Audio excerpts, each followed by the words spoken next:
I want to call this meeting to order of the Village of Corrales Council.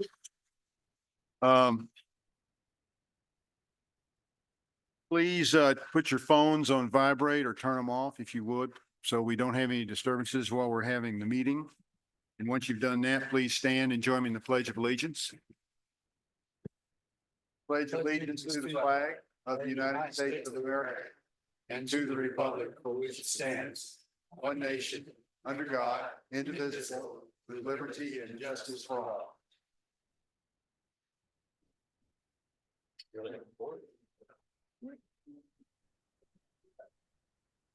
Councilor Murray? Here. Councilor Knight? Here. Councilor Woolman? Here. Councilor Mira? Presente. Councilor Also Brook? I am here. And Councilor Burkett? Sitting right next to Counselor Alsobrook on screen. Oh, wow. Oh, there you are. Okay, very good. This guy. We need to add something to the agenda tonight. We need to amend it before we go on. How about if I get a motion to approve the agenda and then we will add the amendment So moved. Second. in a second? Now, Councilor Murray, do you have an amendment you would like to put on the agenda? Yes, Mayor, I would move that we add the emergency resolution number 2434 to new business as number one item. Okay. Do I have a second? Second.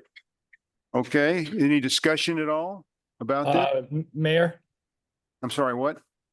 Zach, I have a second amendment if possible. I'd like to move up anything that has people signed up to comment on earlier in the agenda, if possible. I think there's some issues towards the end of the agenda of new business Okay. where, Let's do one amendment at a time.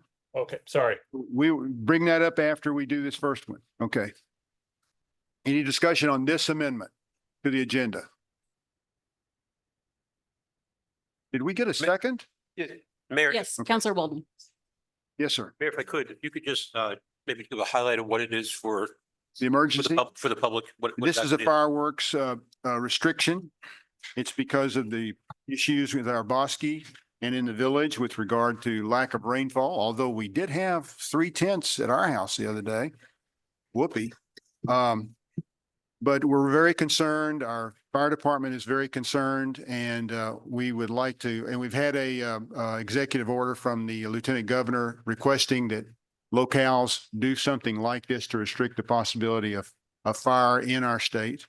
And so we are allowed by our existing ordinances to submit an executive resolution to do this. It turns out that our ordinance is pretty restrictive as it is, and it won't take much to modify it to make sure we don't have to do this in the future, actually.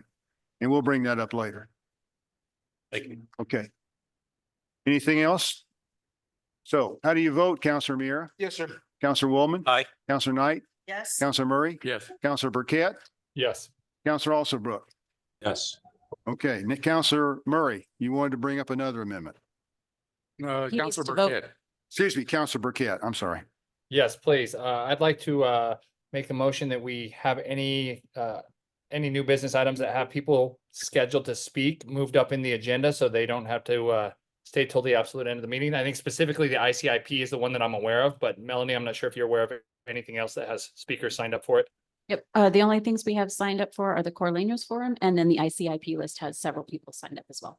So I would move that we move ICIP up to second to follow Counselor Murray's request for our first item. Okay, I'll second that. okay. Do we have a motion to move up to number 2, the ICIP? And a second, any discussion on that? So Counselor Burkett, how do you vote? Where do you go? All right. How do you vote? Aye. Counselor Alsobrook? Aye. Counselor Mira? Yes, sir. Counselor Woolman? Aye. Counselor Knight? Aye. Counselor Murray? Yes. Okay, very good. All right, now on the original motion to approve the agenda, since we've now modified it, all those in favor signify by saying aye. Aye. Aye. All right, so we've now approved the agenda. We'll go on to presentations. We need Angela Gutierrez, who's going to do a presentation on update on activities and projects by Corrales Main Street. Good evening, Mayor, councilors, and Administrator Curry. Thanks for having us. I think we really just wanted to kind of take this time to do an update on Viva Corrales, and the Corrales Garden Tour, and then our quarterly report. But first, I want to introduce Jessie Penrod in person, just on the off chance folks haven't met her yet. So she joined on the staff side of Main Street in January, as assistant director, but had been on the board for a year and a half prior to that. So, and has a lot of small business perspective here in Corrales as well. So standing for questions also, she's been, knee deep in a lot of the work with us, so. So I think, we wanted to just take a little bit of time and wrap up Viva Corrales, and I don't know how many people got to attend it or folks chose to go to any of the weekends, but this year, we changed the format. It was a 4-weekend format, and this is our Arts and Cultural District signature event. Last year we did it all in 1 weekend, 1 day.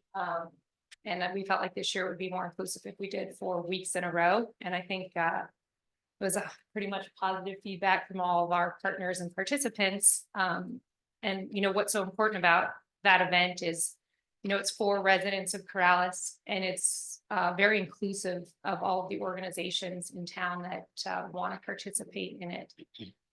We initiated a health and wellness fair this year. I think a brainchild of, some of the providers here that are in the wellness industry. And then we had a co-sponsorship with West out of Rio Rancho. So we have to give a shout out to Sarah Oseski, who helped a lot with putting that wellness piece together, and obviously Lynn and the village for letting us use the new gym, which was incredible to have for that event. So we felt like that was really successful. I think we probably saw 350 people coming through the gym. We had the Asakia blessing in the back and kicked that off, and then growers market, first day of the season, plant sale, Champ and SEAC had a really successful day there too. I think a lot of kiddos and people that wouldn't normally plan to do some of the things were sort of cross exposed by nature of all of the events happening in the same place at the same time. And that said, the Ride, Stride, and Giddy Up event that was in the middle on the field was really successful too. They gave away, I think, 135 free helmets, all of the backpacks that were free to the kids and folks for equestrian, pedestrian, and cyclist safety were given away. And so I think we just want to, follow up on that. And if anybody has any questions on it, take them now.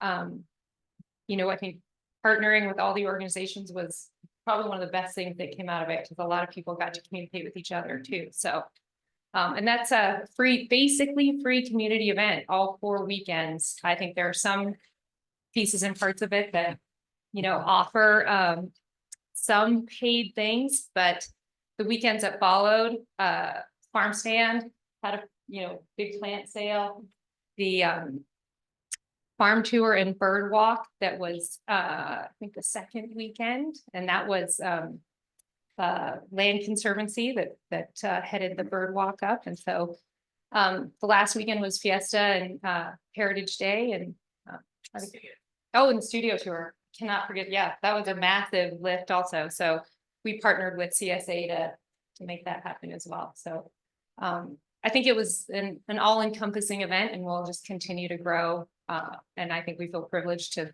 be able to work with everybody and sponsor it. So thanks for the support on that.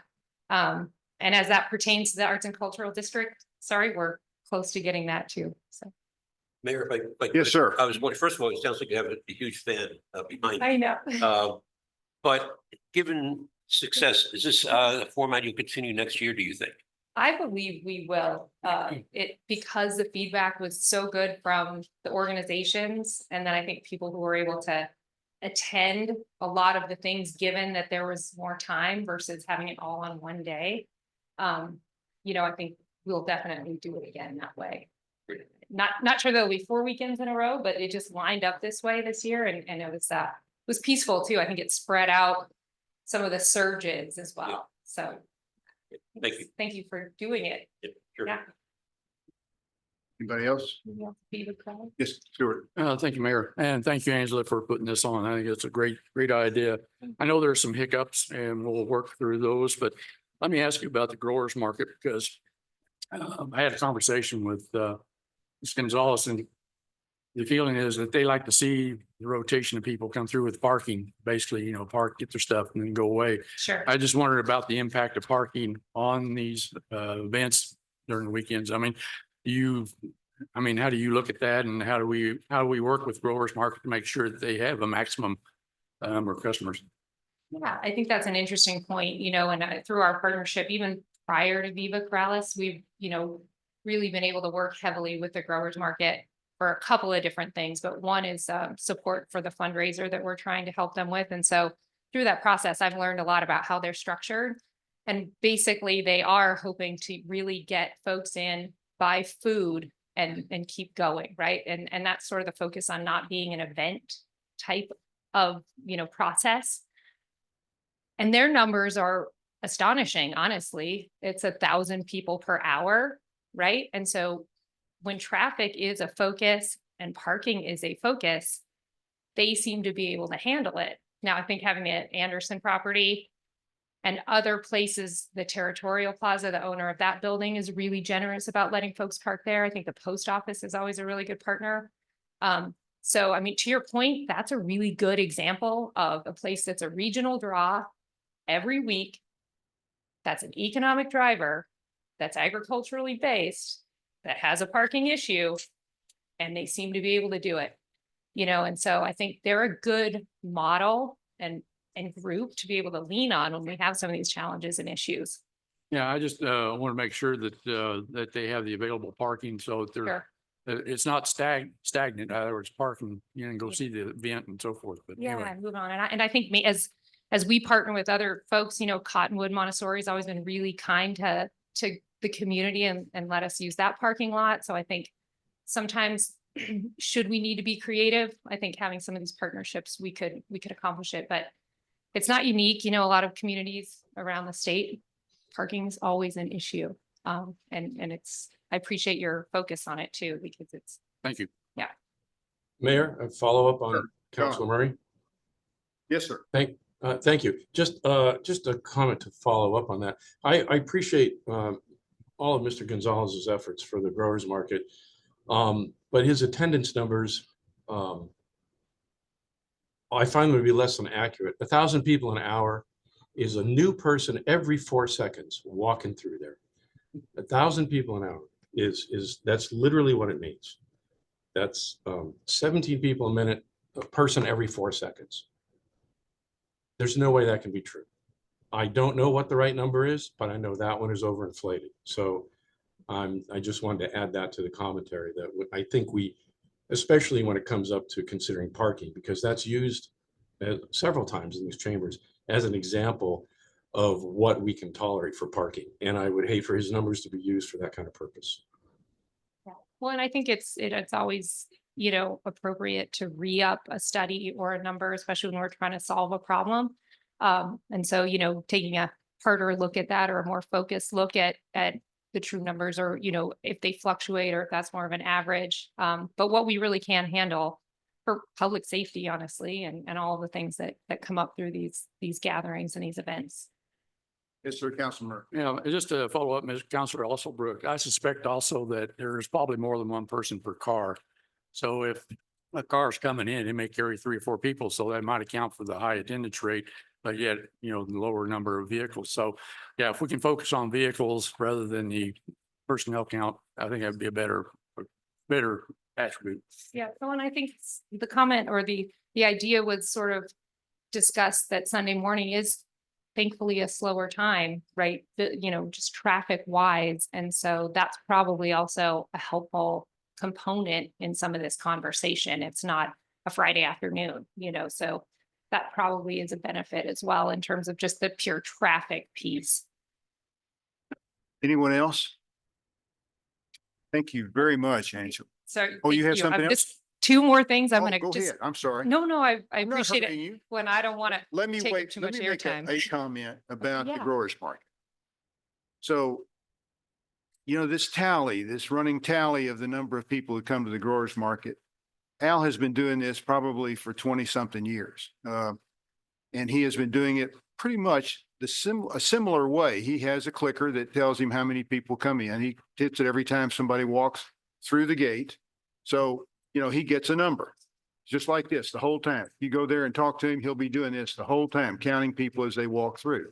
Now, there is the possibility he counts somebody more than once, but until we have a number that's better, we have to go by his statistics and his data as to what he says they're doing. There may be some inaccuracies. It may be not as true as another way of collecting information, but it's the way he's done it for many years, and they've used that same data to go out and get grants. So, I'm going to have to say that unless somebody comes up with another way or different information, I'm going to have to go with what Al tells me as far as information goes, data goes. Okay, go ahead.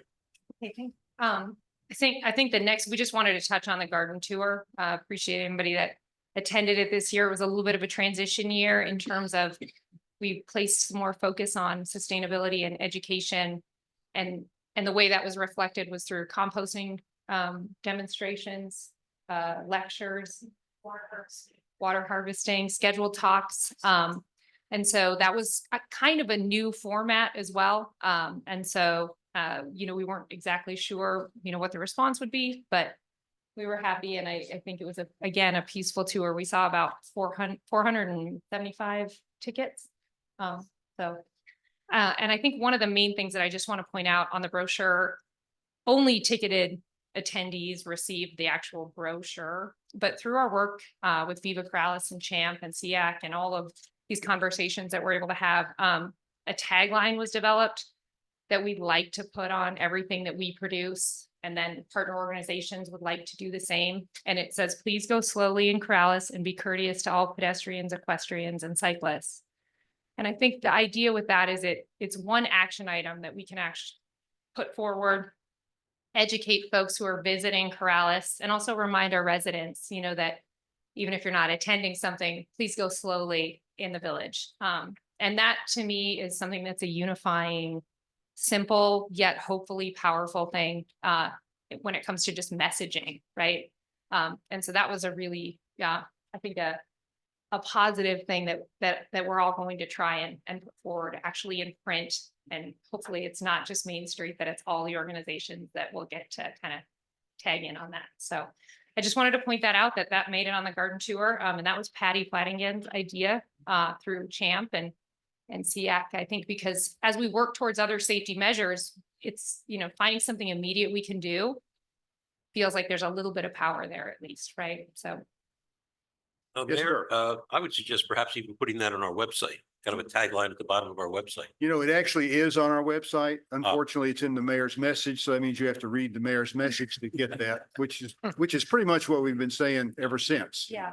But it's not exactly the same. Yeah. But it's very simple. When I think, go ahead. I was just gonna say, I remember, Patty brought that up another time at a Corralinos forum. Yep. And I think that's a really great idea to have it on all our literature. Yep. And I think it's taking what's sometimes, buried in a lot of information and also putting it just in more places. And especially from a tourism perspective, even if you're a local tourist or a visitor, we've had this conversation with some of our community members and others that helping to educate people who are going to inevitably visit, and hopefully in a respectful manner, this is something that we can all continue to do. So I just really wanted to give Patty, credit for the good idea, and then, hope to put it out there so others can also inquire about using it. And then I think lastly, we wanted to just talk a little bit about the quarterly report. If anybody has questions, this is Q2, so it's going back to, Q3, Q4 is just coming to an end. So just wanted to give anybody a chance to ask questions on that. And then give a quick update on the Arts and Cultural District authorization. We're anticipating that it will wrap in August, we hope. And so we're kind of rounding the final corner on that. And we had a last set of community meetings, I think, mid-May at the old church. And so just want to thank everybody who came to those, because we did get some additional feedback that we didn't have that will be included in the cultural plan. And we're gonna have a community meeting, I think, next week, and we'll post some of that information just to sort of go through the draft, right? It's not really as much an informational gathering, but we want to invite people to come to that. So we'll get that out and posted as well. But I think the other last thing I wanted to touch on is all the service requests that we have out right now. And the reason I want to touch on those is because they are not reflected in our contract, our service contract with the village. But they're one of the most, valuable things that any Main Street program has access to if they're an accredited program. So for example, the safety rehaul at the old church, that's coming to a close, right? And that's going to be that's a very valuable plan that's going to be, I think, enacted in whatever way the actual work has to be done. But the plan itself is the service request through New Mexico Main Street, right? And then I think on the 25th, we'll have the work study and the presentation on the feasibility study with the land usage. That's another service request. And so that's a very valuable thing that I think sometimes gets lost in the shuffle of all the events and all the things that Main Street does. These are, extremely valuable things that we have access to. And so we have a number of those that are active right now. And I think if anybody ever has questions about those, they're very important. And I think they're an opportunity for any community that has a Main Street program to really, take advantage of some of that. So. Yes, sir. Thank you, Mayor. So Angela, I'm cautiously optimistic about the Pathways project. Is there any updates on that or? So I think we may have an update coming. I'm not sure what it's going to be, but I think we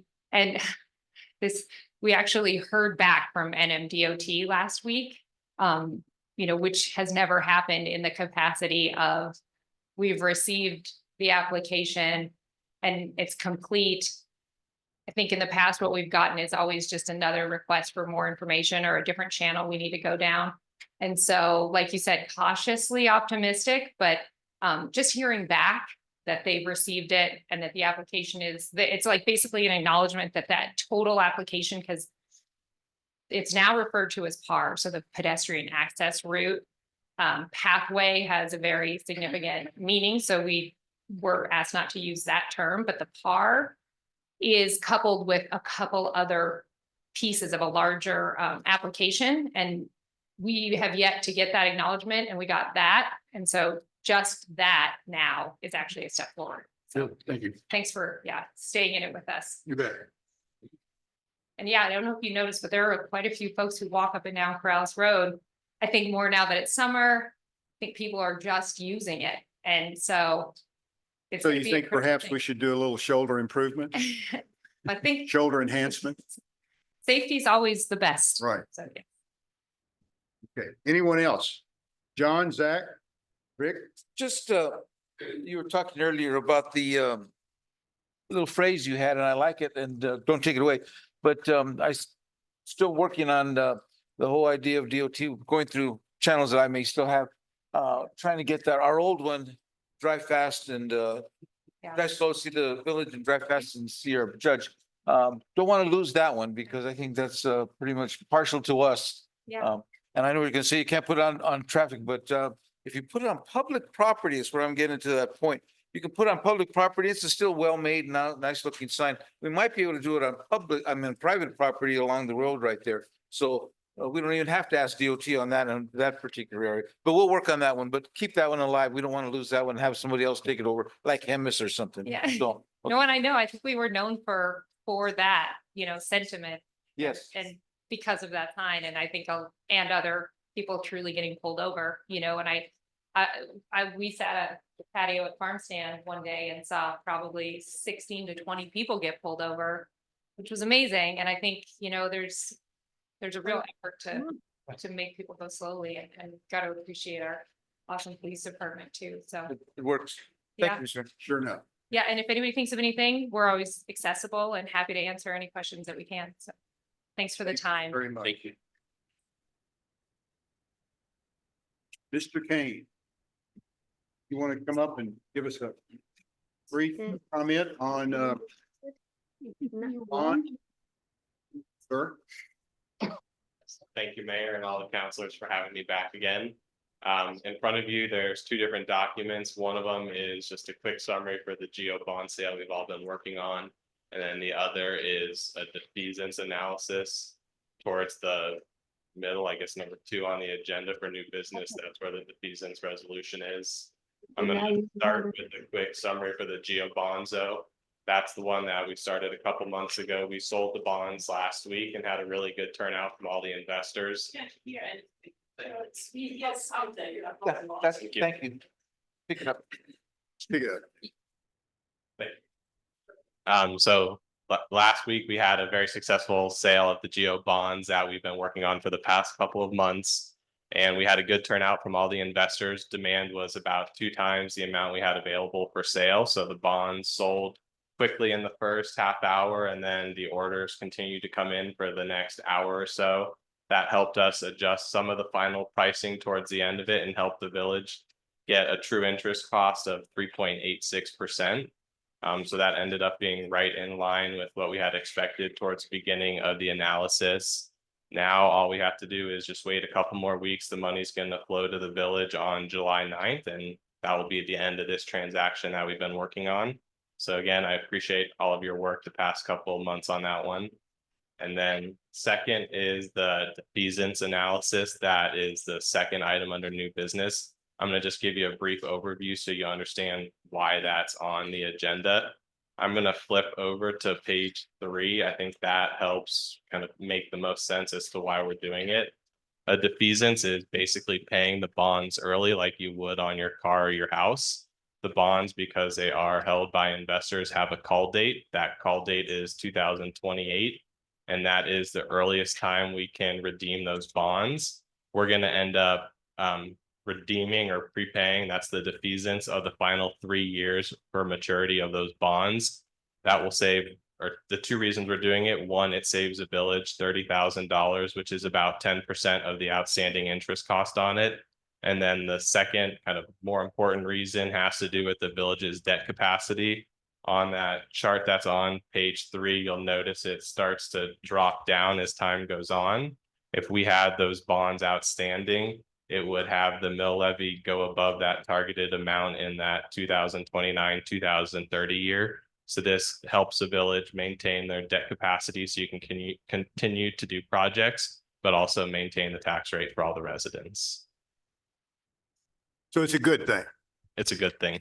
Yes. Any questions? Yeah, 2 very basic questions. Can you tell us, prior to the current bond amount of 2.4 plus 1.6, what do we have outstanding in bonds at this point amount?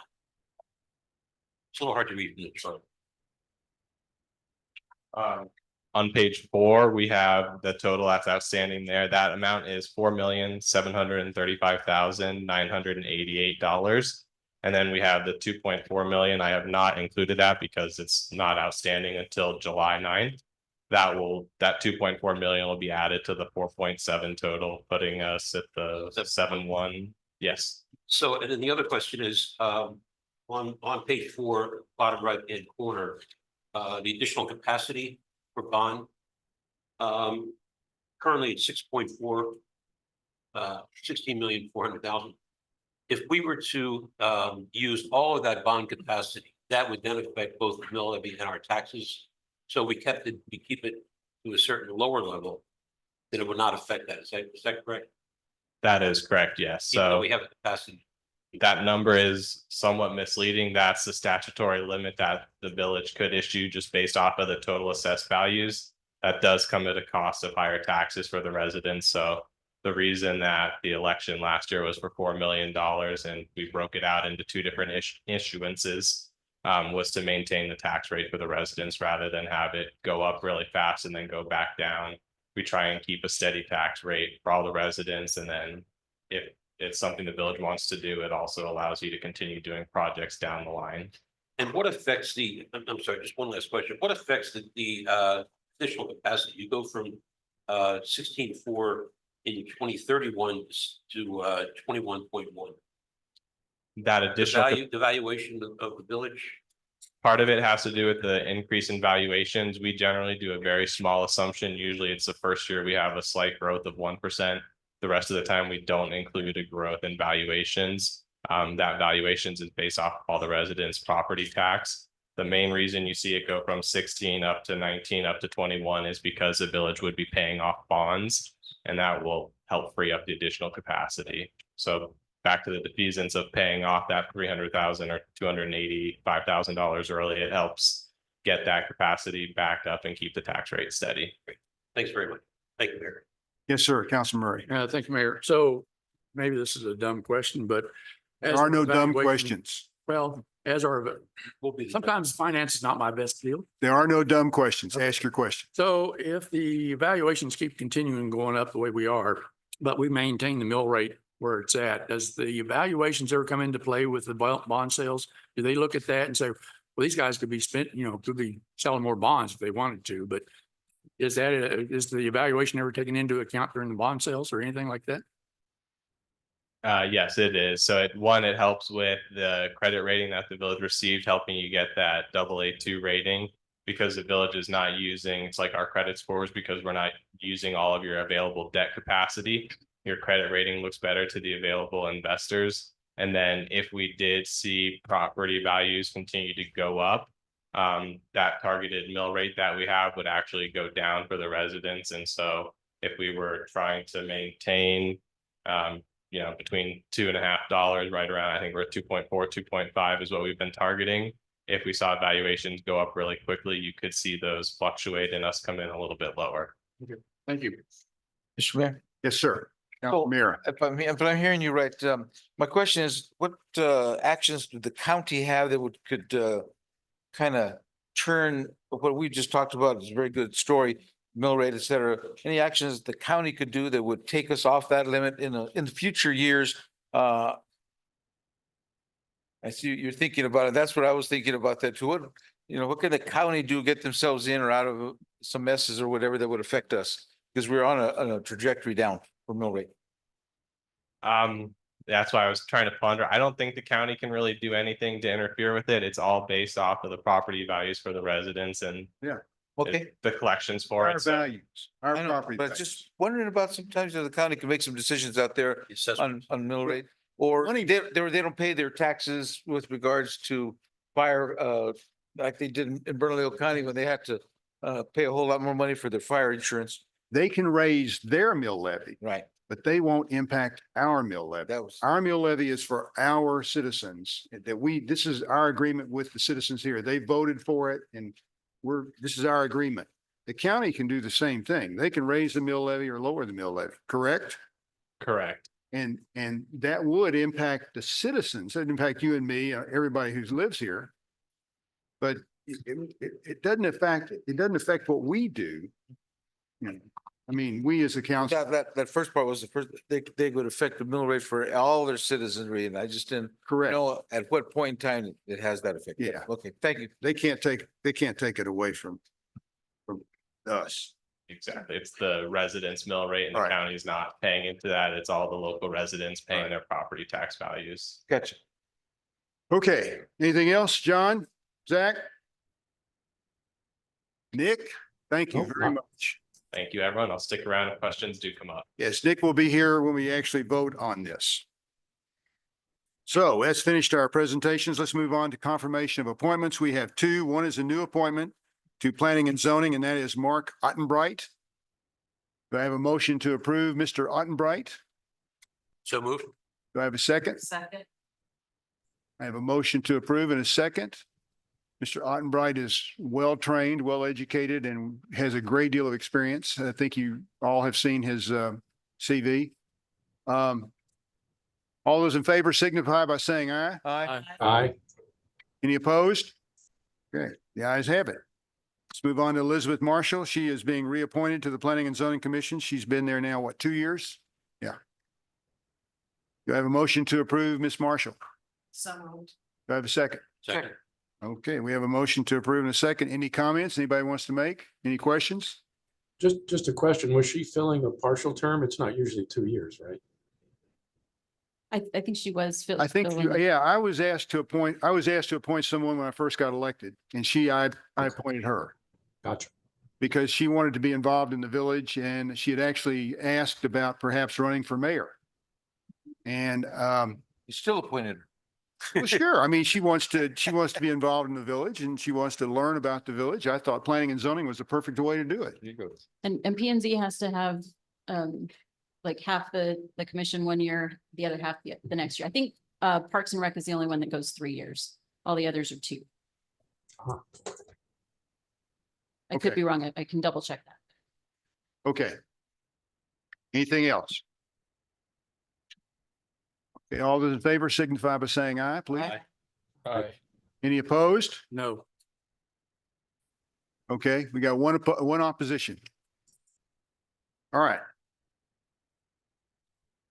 Mr. Curry, we will move on to the administrator's report. Thank you, Mayor and Councilors. First up is Tanya.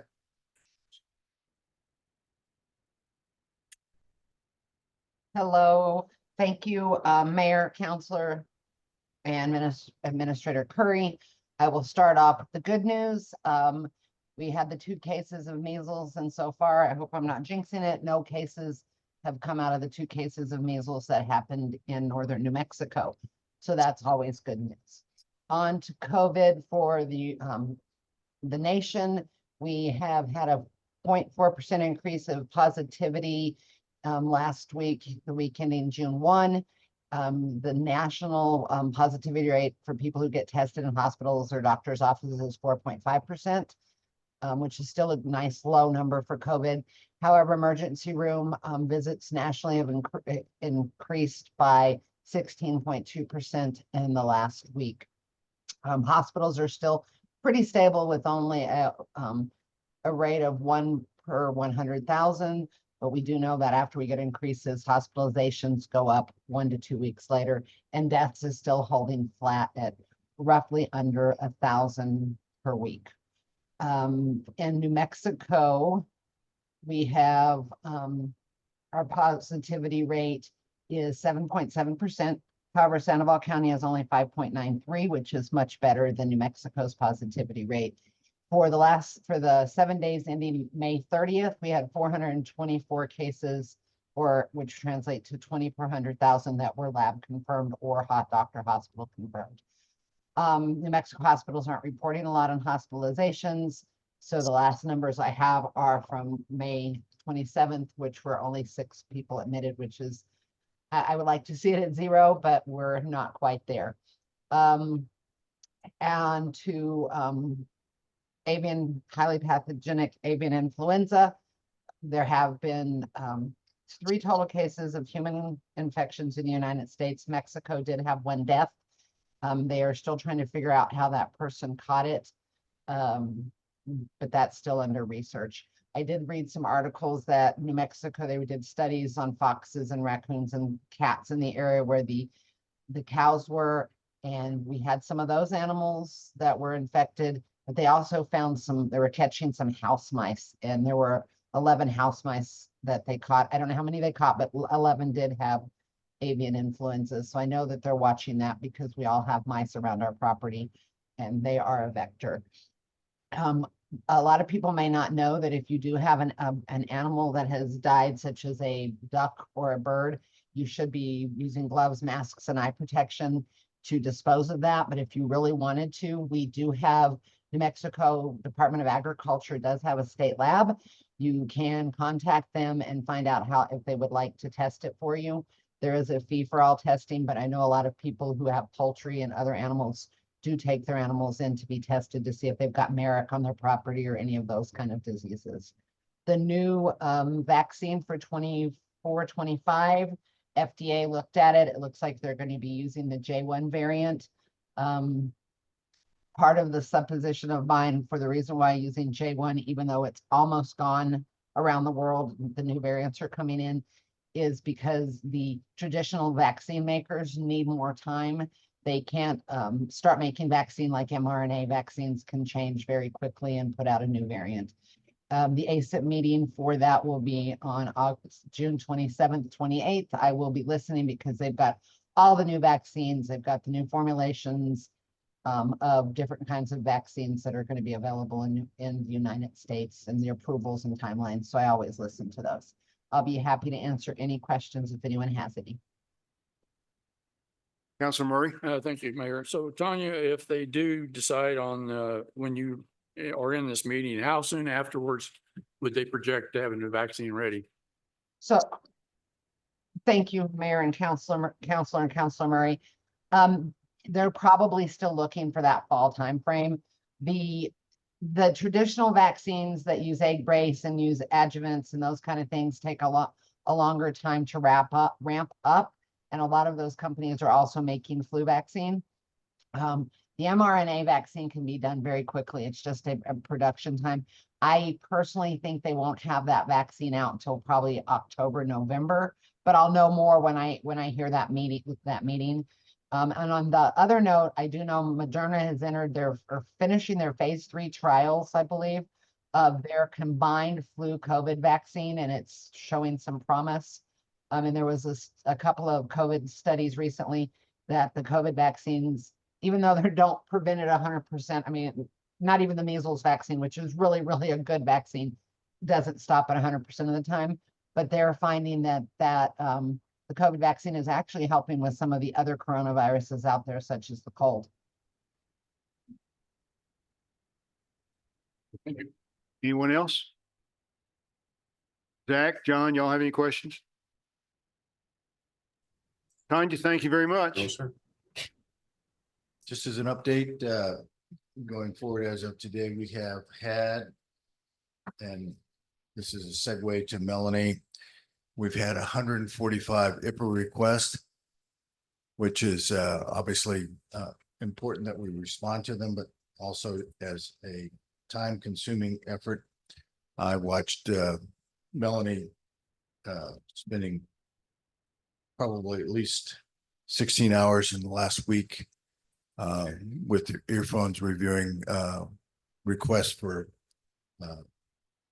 police camera badges and cameras. So that's an update. And with that, I'll segue to Melanie to talk about our website. Excuse me. So it's 145 in a month or a week? For the year so far, but it's ahead of what we had last year. And the reason why that's important. The reason why it's important is that we are required by state law to respond in a certain number of days when we get an IPA request. And the village in the past has been very sensitive to this issue because we haven't responded in a timely manner, and it's cost us at one time over a period of years over $60,000 in losses. And so one of the things that Melanie has brought with her efficiencies, working with the police department, where a lot of these come in, is an efficiency to get them in and out as quickly as we can. But there are very specific rules, and the state attorney general enforces them. And so I just bring that up because obviously as the smaller the entity are, which we are, the more time it takes for one individual specifically to work on them. And Melanie gets some help on them, but it's it can be a real time sink. And I just want to keep the council up to date on that. So, and with that, we'll segue to Melanie and talk a little bit about some new bells and whistles that are coming to the website. And these are the beginning of some things that are just the beginning, and they're going to get a lot better and more sophisticated. So I'm going to let my nerd flag fly a little bit here tonight and share some of the fun tech things I've been working on. So I don't get to just redact audio footage and video footage, but I do the website. I've been working with Peyton Shallowalter from the Mid-Region Council of Governments, and she has helped me put together a couple of maps of the village. So one of the things that we get a lot of requests for at the admin desk is people coming in visiting and they say, don't you have a map of the village? And we have to say, sadly, no, we don't. But Peyton is actually helping me work on this. And we now have an online version of a roadmap for Corrales. So this is on our website. You can go to the homepage to our village and click on the very first drop down about us. over here on the left, Village Roadmap. And then you click on this link here. And it takes you to an online map. And you can actually zoom in down to the street level and see different areas of the village. And the goal is she's working on a PDF version of this. And Angela and I are working on a project to get this printed and available to people. So that will be coming sometime here in the future. We are waiting for Peyton to make a few modifications to the PDF version. In addition to the roadmap, Peyton has also updated our zone map. So if you go here to departments, planning and zoning map here on the left.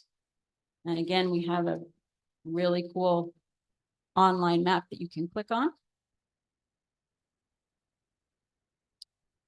And this one you can zoom down to individual parcels of land.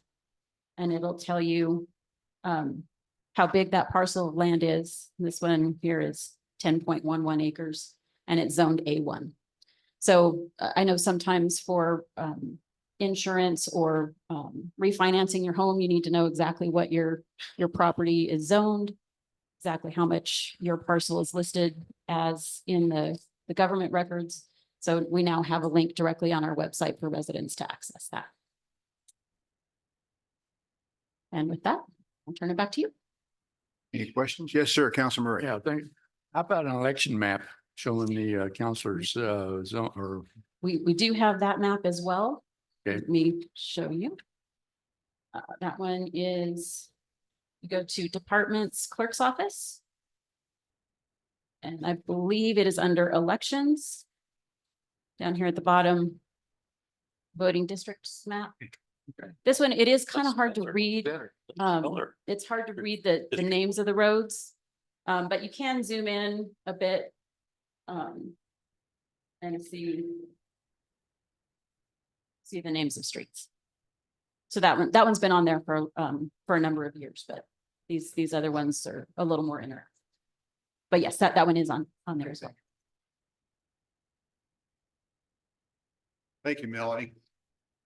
And just to add a little bit to that is that, as I think all of you know, one of the challenging things on our map is that we go back and forth from when we took over the plats, or Sandoval County transferred the plats and a lot of the information back in the 70s when the village basically became a village. There was a lot of information that was lost or misinformation in the transfer. And so we have gone through a constant challenge, even on something as not as simple as roads, sometimes to determine which road is private and which road is public, and which part of a road is public and private, both from a lengthwise and across the street wise, which part of a road has private property in it, and which part of a road has what percentage of someone's property goes out into the road, and that road, whether that road is private or public. So mapping is a continual challenge. And so we try to do this not only because of the platting and operations, but also for the fire department when they're trying to get addresses right if they have an emergency, as well as the police department. So it seems like a simple thing to have a map in these days and times when we have so much capabilities afforded to us, but it's still challenging because of the way that the genesis of the village has come forward on these processes. So. Mayor, I have a quick Council question. Murray. So along those lines, years ago, or a few years ago, there was a GIS project to identify properties so that the first responders had an accurate address to go through. Do you know if that was finished with the county, or have they updated that, or? So there was a project that was done when Kominiak was mayor to identify addresses.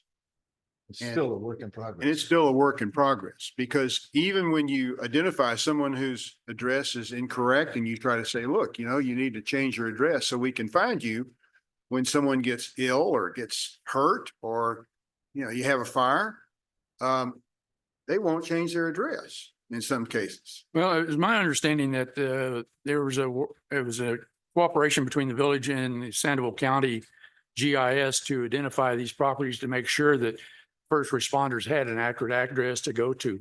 So I was just curious if that was still, like I say, it's a work in progress. Yes. And it's not always, there's not always a lot of Look- cooperation. Lori has an answer for us. She's on Zoom. Okay, Thank you, counselors, Mayor Ron. During COVID, the Council of Governments gave me these gigantic maps that I spread out all over my house.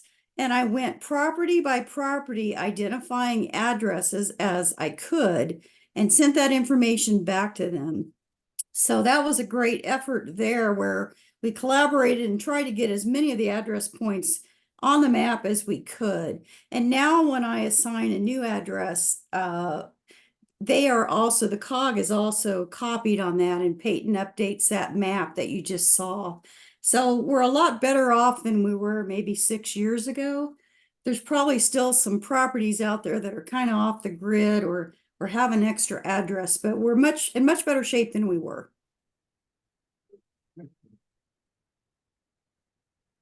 that's part of the rationale behind the emergency signs that the fire department sells, basically.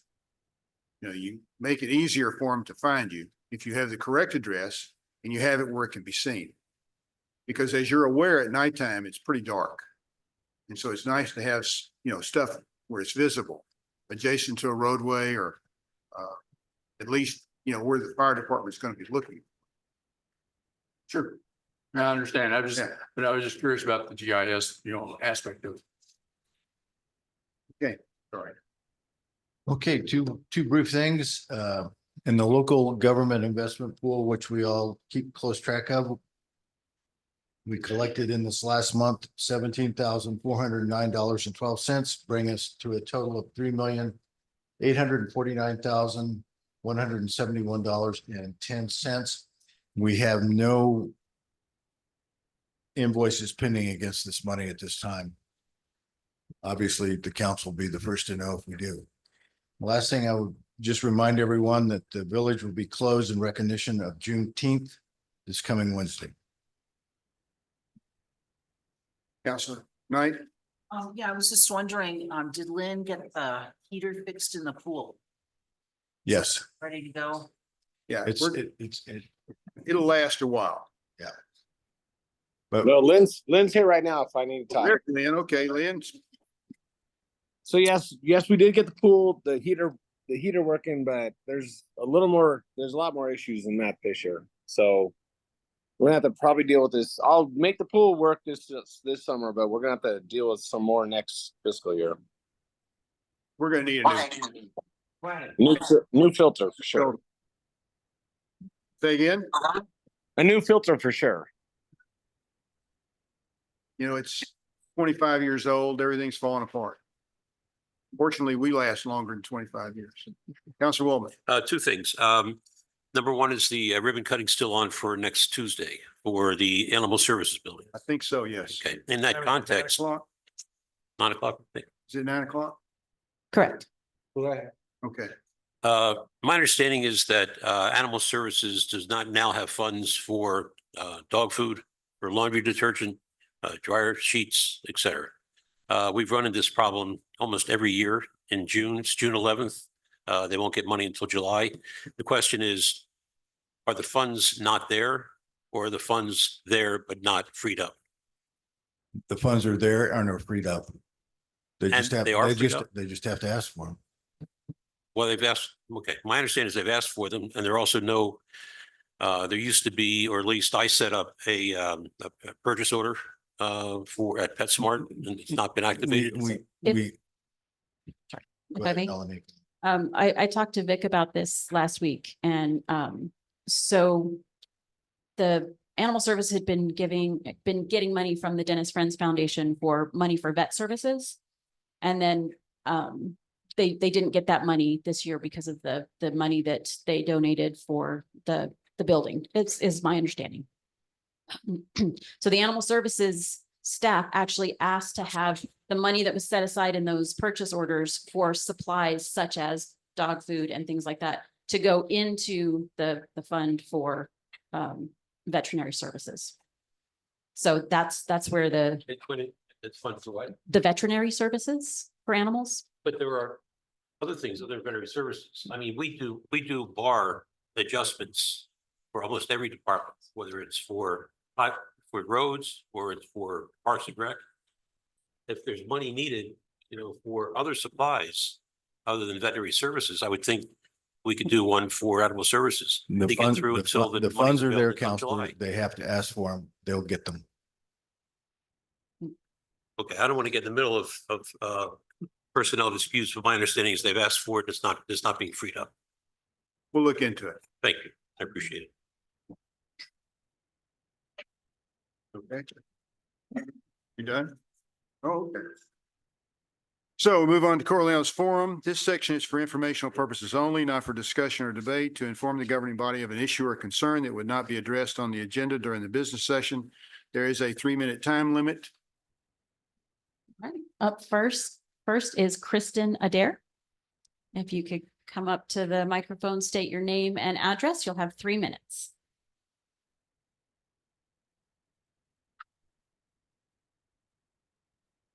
My name is Kristen Adair and my address is 42 Mountain Shadows Road.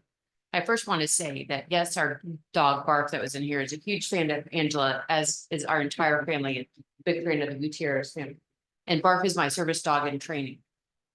That Sam helps me train since I don't have very good mobility, so that is part of what we're training Bark for. Our goal is to enlighten the council as well as the market that under the federal guidelines, the dog's service dog in training is not protected. But under the state of New Mexico, SB 320, which was passed in 2013, service dogs in training are protected and given the same rights and the same abilities as a fully trained service dog. You do not have to display a vest. You do not have to display anything. And if you'd like, I printed out the rules and regulations for the state of New Mexico. And I would like to distribute those if possible, please. Okay. Sky will take them from you and pass them out. There you go. We just want to try to make it a little more pet friendly because we've been kicked out twice now. And our dog is pretty calm, as you've seen. He's not a spaz. He stays on a lead. And we fleece our dog and curb our dog. So, but the service dog should be protected.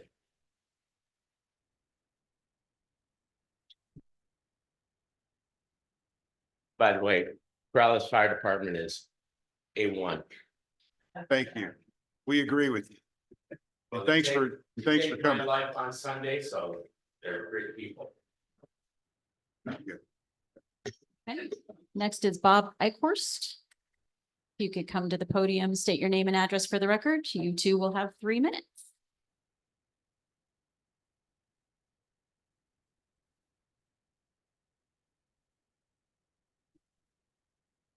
Mr. Mayor, Council. The first time we could hear anything was when Tanya started speaking. Other than that, we haven't heard anybody except Rick and Bill. You were there, but we can't hear a darn thing back here. And it needs to be fixed. Okay, you've got a code enforcement person. Does that code enforcement person inspect electrical codes?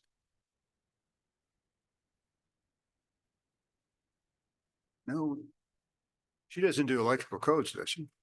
That's our, Does she do plumbing codes? she's, When there's a new building in place, those are done out of a joint powers agreement that we have with our MOU agreement. with- So all the code enforcement person does is harass the public. No, that's not true, sir. Who has given her permission to trespass in people's yards to get pictures over the fence of other property? The ordinance doesn't give her permission.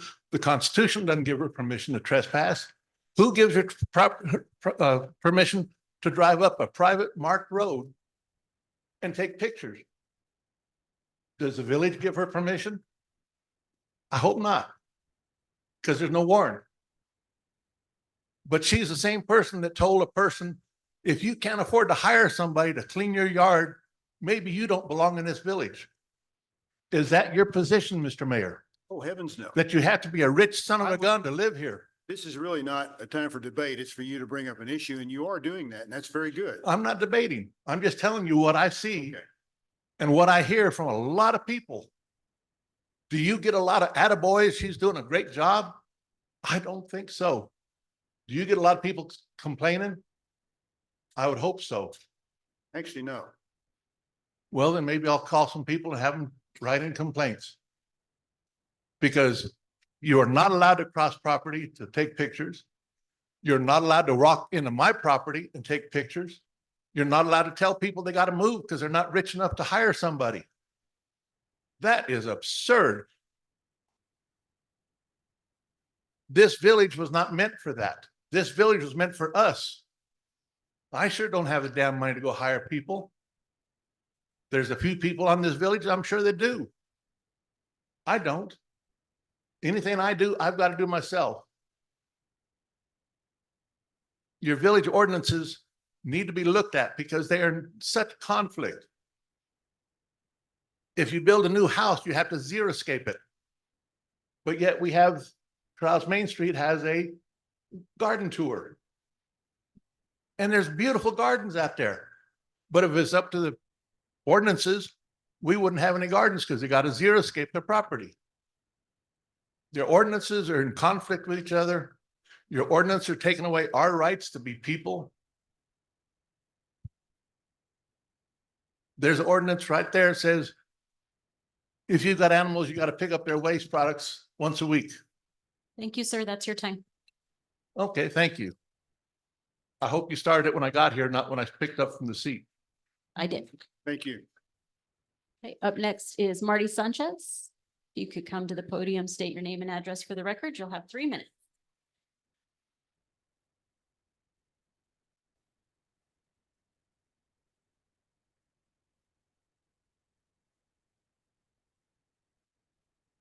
Good evening, council members, Mayor.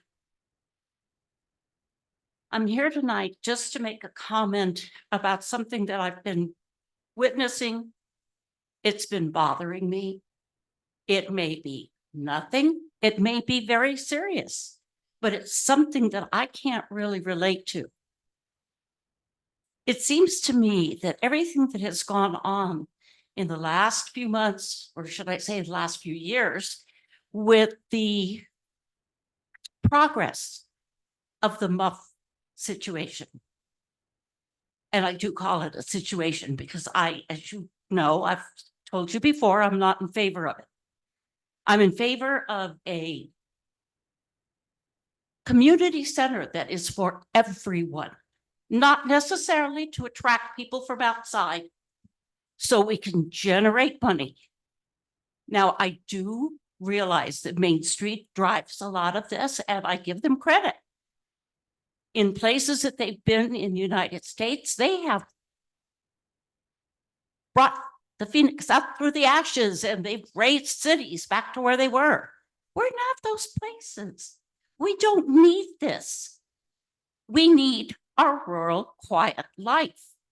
Now, the thing that's been bothering me is because there's such a close connection between Main Street, the project, the government here in our village. We've got a couple of council members who have spouses on Main Street. Maybe I'm reading too much into this, but for me, that would be a conflict of interest. May not be, you may not see it that way, but I do. And this is one thing that I'd like some kind of clarification on here. Is it all driven by everybody in our government here and not necessarily the citizens? We're the ones that live here. You all do too. But you know, there's a lot more of us than there are of you all who want money in our village. Our village has always been able to maintain and to go beyond maintaining with the monies that were generated within our village, not to attract more people to come in and ruin our lifestyle. Now, I know I'm saying sour grapes here, and I'm sorry, but this is how I feel. And the conflict of interest is really bugging me. I wish I could get some clarification on that from you all. Thank you for listening. Thank you. Okay, and the last speaker this evening is Gray Howell. If you could come to the podium, state your name and address for the record. You'll have 3 minutes.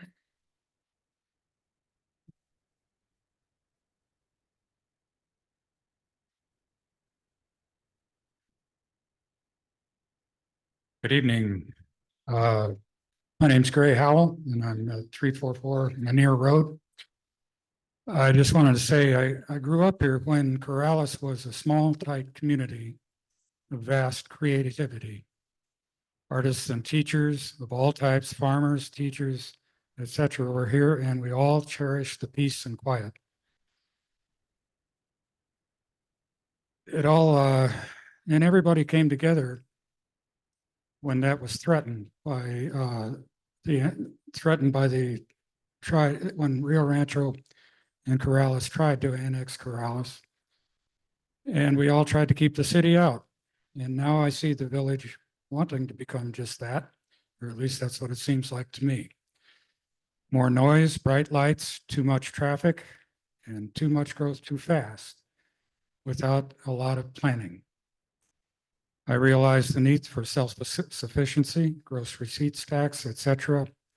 But how much do we really need and how far do we have to go for this? I know the change will happen, but good planning is the answer. There's plenty of talent in this village that should be incorporated instead of pulling firms from the outside. There's plenty of architects here and lots of people with so many ideas that could be used instead of bringing in outside companies to do all of this. And please don't ignore the residents. That's what we live here. And in my case, I was born and raised here and have cherished this town for all these years. So once again, thanks for all that you do, of course, but please don't ignore the residents. And we should all have a voice in this. Thank you very much.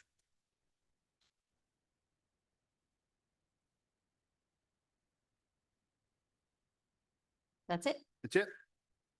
Councilors Forum. This section is for informational purposes only, not for discussion and debate to inform the governing body of an issue or concern that would not be addressed on the agenda during business session. Councilor Knight. Thank you, Mayor. I just hope everybody in the audience gets to go to the old gym to see the work that the comprehensive plan has done. They've worked really hard on all the information, working with the committees, working with the businesses, working with each district, working with each of us to make sure our district people have, you can't hear me? I gotta use my SLP voice then, I guess. So I hope everybody in the audience gets to go to the old gym to see the work that the comprehensive plan has done.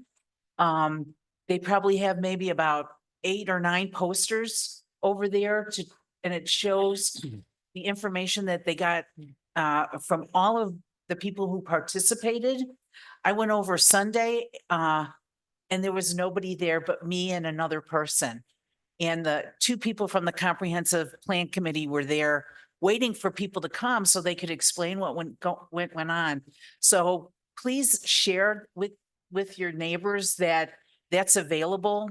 I know probably all the counselors tried to contact people that they knew in their districts, as well as who's ever on my email address to tell them to go down there and see all the hard work to come to fruition. So again, help us out and spread the word that, you know, people can go down to the old gym and check out all the hard work done by the comprehensive plan. Thank you.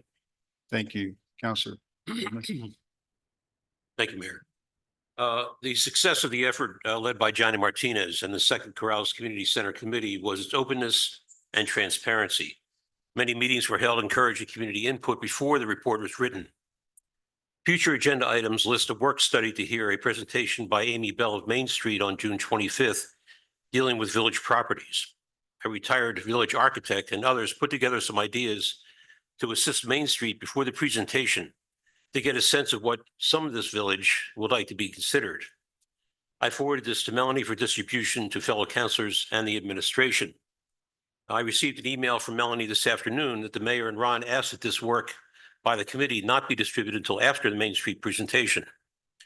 We've been down this road before when considering the administrative parking lot.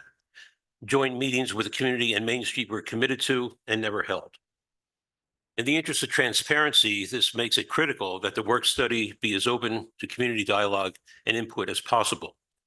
We have spent constituent money to buy some of the properties we are discussing. This planning is too important to leave to the council and the administration without significant public input. I ask that the administration now distribute to the council and Main Street the work of the community that the community has put together prior to the work study, and that the work study itself be open as possible for that at least 1 hour for discussion. Thank you. Thank you. Anybody else? Councilor Murray? Thank you, Mayor. I'll try to speak into the microphone a little bit.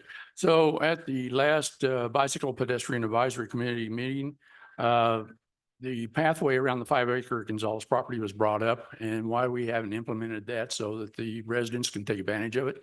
I know we're not putting in the equestrian gate just because we don't know where the library's going with their expansion. But it seems to me that the path around the Gonzalez property, 5 acres, ought to be done. We made a promise to the folks that we would do that. So can we move that one forward a little bit? So part of the issue is the fact that we, again, are trying to come up with the money to get the product, the base course and the crusher fines to make the path, to make it easier for the bicyclists, pedestrians, and the equestrians.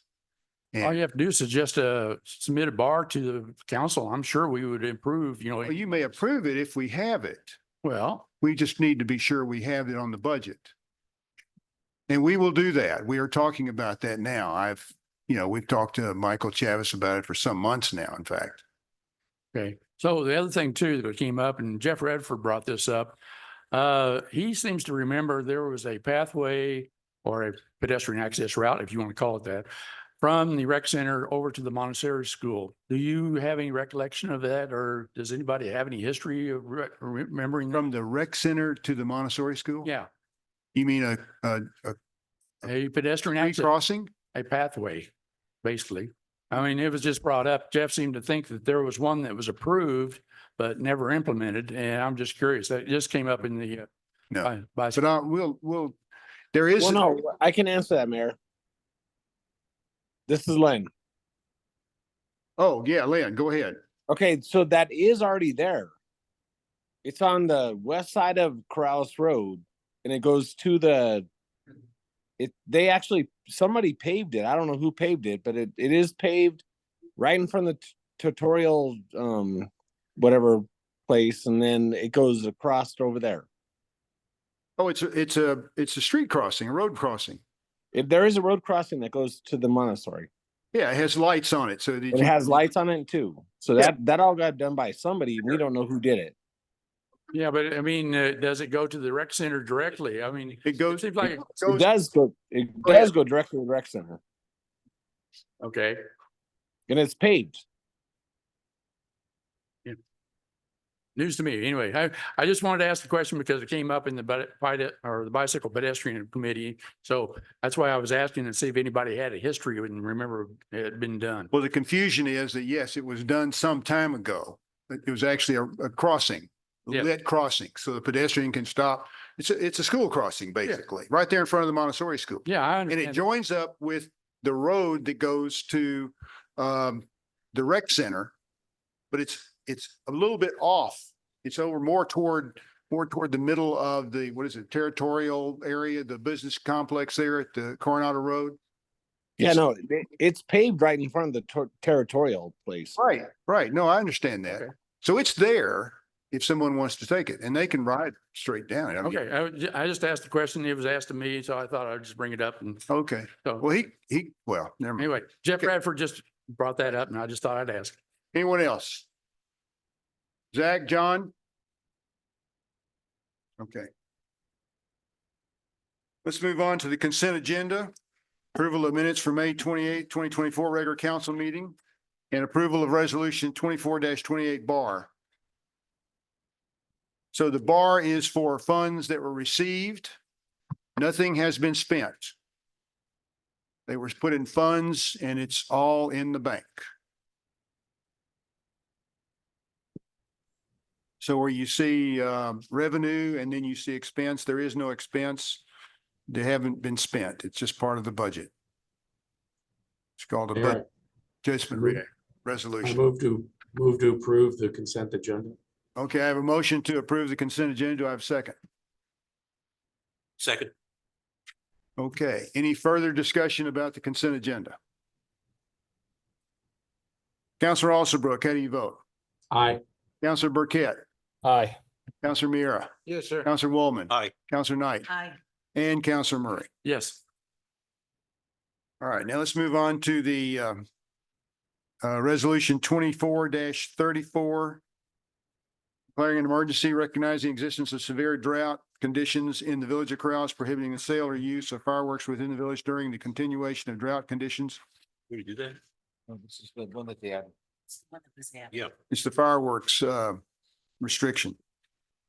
So moved. I have a motion. Do I have a second? Second. In a second? Any further discussion, comments, questions? Yes, sir, Councilor Murray. So I was talking to the fire chief about this and I noticed that the governor had signed the order back in April. And I was curious about if the state sends out these notices to the municipalities or to the county and then they filter down to us. No. What you sent us was April of 2022. Yeah. Okay. But You're a little off, but that's okay. We looked and we found an executive order from the Lieutenant Governor who did that while the governor was out of the state. And we're using that as our authority. It was from May of 2024. Yeah, just this past May. okay. So the problem I see is that they folded the fire marshal into the Department of Homeland Security at the state level. But I'm just wondering if somehow maybe Representative Cates can bring this up. So I see you're in an audience. But notifications from this ought to be blanketed out to the state. Yeah, you would think, but think? I didn't see it. And I don't know, Anthony, I'd ask you if you'd seen anything. You can shake your head if you have or not. But I mean, it's just something that seems like it's important enough. Absolutely. We agree. And that's why we responded to your comments. Mayor, council, and just for clarification, so we have fire chiefs associations and different associations, so we don't always have representation from the village up in Santa Fe. So we try to rely on, our fire chiefs associations and different entities. So it may have been missed in the email, but I didn't see this one. Right. Yeah. But I also wanted, for the record, we have a very strict standing ordinance when it comes to fireworks. We Yes. take fireworks seriously in the village. A lot of communities don't have it written into law as far as an ordinance, and our ordinance right now is restrictive to the point that we can be by law. So that is standing year round, and we use that authority and enforce it. Thank you, Chief. Yeah, I support this. I mean, I think this is a great idea that we need to do because just the drought itself and that 1/4 inch I got, not going to go far. So, Yeah, it doesn't make it very wet to pull weeds, does it? Yeah. Yes, sir, Councilwoman. Mayor, on page 3, item number 6, my recollection is that these declarations were for 30 days at a time and had to be renewed in past years. That's correct. Item 6 indicates that this shall remain in effect through January 11th, 20254, which I assume is January 11th, 2024. It should have been changed to July 11th, 2024. It says June, Well, it could be. so it's. Yeah. And there's an extra It- 5 in there. In the next 5, Yeah. but it's So July, it should be July. okay, and then renewable for 30 days. Well, what we're hoping to do is take our ordinance to the next level so that we're all extremely happy with it as it is year round, because, fire season is year round now. Correct. So we need to address that. Okay. There's a few things that we need to amend our ordinance that the resolution has as far as on barren soil and other things like that we'd like to add. So, Councilor Murray, did you vote? no, we haven't voted yet. We have voted. I made the motion. I sure thought we voted. Man, okay. No, you just asked for comments. That's what, Oh, okay. Well, Counselor Murray, how do you vote? yes, for sure. Counselor Knight, Yes. Counselor Waldman, Aye. Counselor Meara. Yes, sir. Counselor also Brooke, Yes. Counselor Burkett. Yes. All right. So that's done. Let's move on to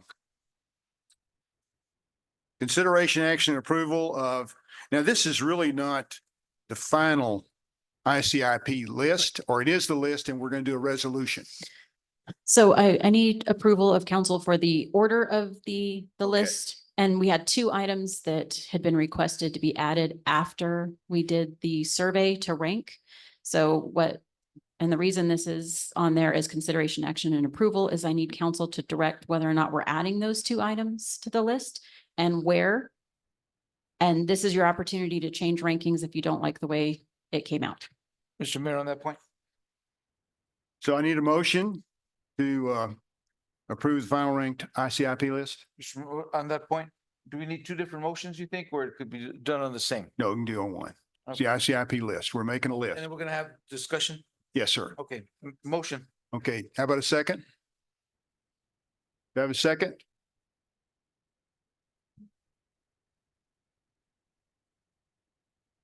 Oh, so we don't want to approve the ICIP list? I'll second it. Okay. All right, now you can discuss, Counselor Meara. Okay, reason I was asking for two is one, that since we're gonna have the discussion from, it may be from the people that are here tonight, and that's why you made that motion, Counselor, at the beginning, so we could hear from them. If we make a motion on the list that we have here, that's not permanent. That's gonna be able to change even with discussion tonight. We have to have a list. So when we talk to the legislature, they will. No, I understand that yeah. part. I'm talking about the list is permanent. If we make this motion, it's not permanent because we have to listen to the people tonight to see how they Sure, feel about it. yes. So that list may be You may more, want to change the numbers. we may want to change those numbers tonight after that. So that's why I was holding them back on seeing if we do two different motions on that one. Because we may hear something that number 12 should be moved up to number 1 based on the people. So we ourselves might be making some of those changes. So that's why I asked that question. Mayor, Yes, ma'am. so the final list is on page 234. 236. 234. 234. And the two additional requested things, They're on the next page. they're on the next page. Yeah. Yeah, mine's in the back somewhere. So this list did change slightly from the last list you saw at the last meeting, because we now have all the surveys submitted by council members. So that last one that was submitted did move some items around. Okay, so who do, So my point is that we can have the discussion without necessarily taking a vote on approval of the motion. so that's correct. You've made the motion to put it on the floor. So now we're going to discuss and we will hear from the people in the audience. And And then you will make your decision and then we'll vote on that. so that way it's fluid on on these numbers. They're not static. Correct. Okay. Hey, and Mary. Yes, ma'am. Question. So this was our list, but it was also the department heads list as well. It's a combination of both, correct? As far as I'm aware, yeah. I'm sorry, what was the question about the I department? said heads? that this was, These were things that we also received from the department heads. Yes, Remember, we talked about roads that were ready, right, shovel ready. right. So those were Michael's. The fire suppression system is Anthony's. Okay, who do you have to speak? First, Pat McClernon. If you could come to the podium, state your name and address for the record. You'll have 3 minutes.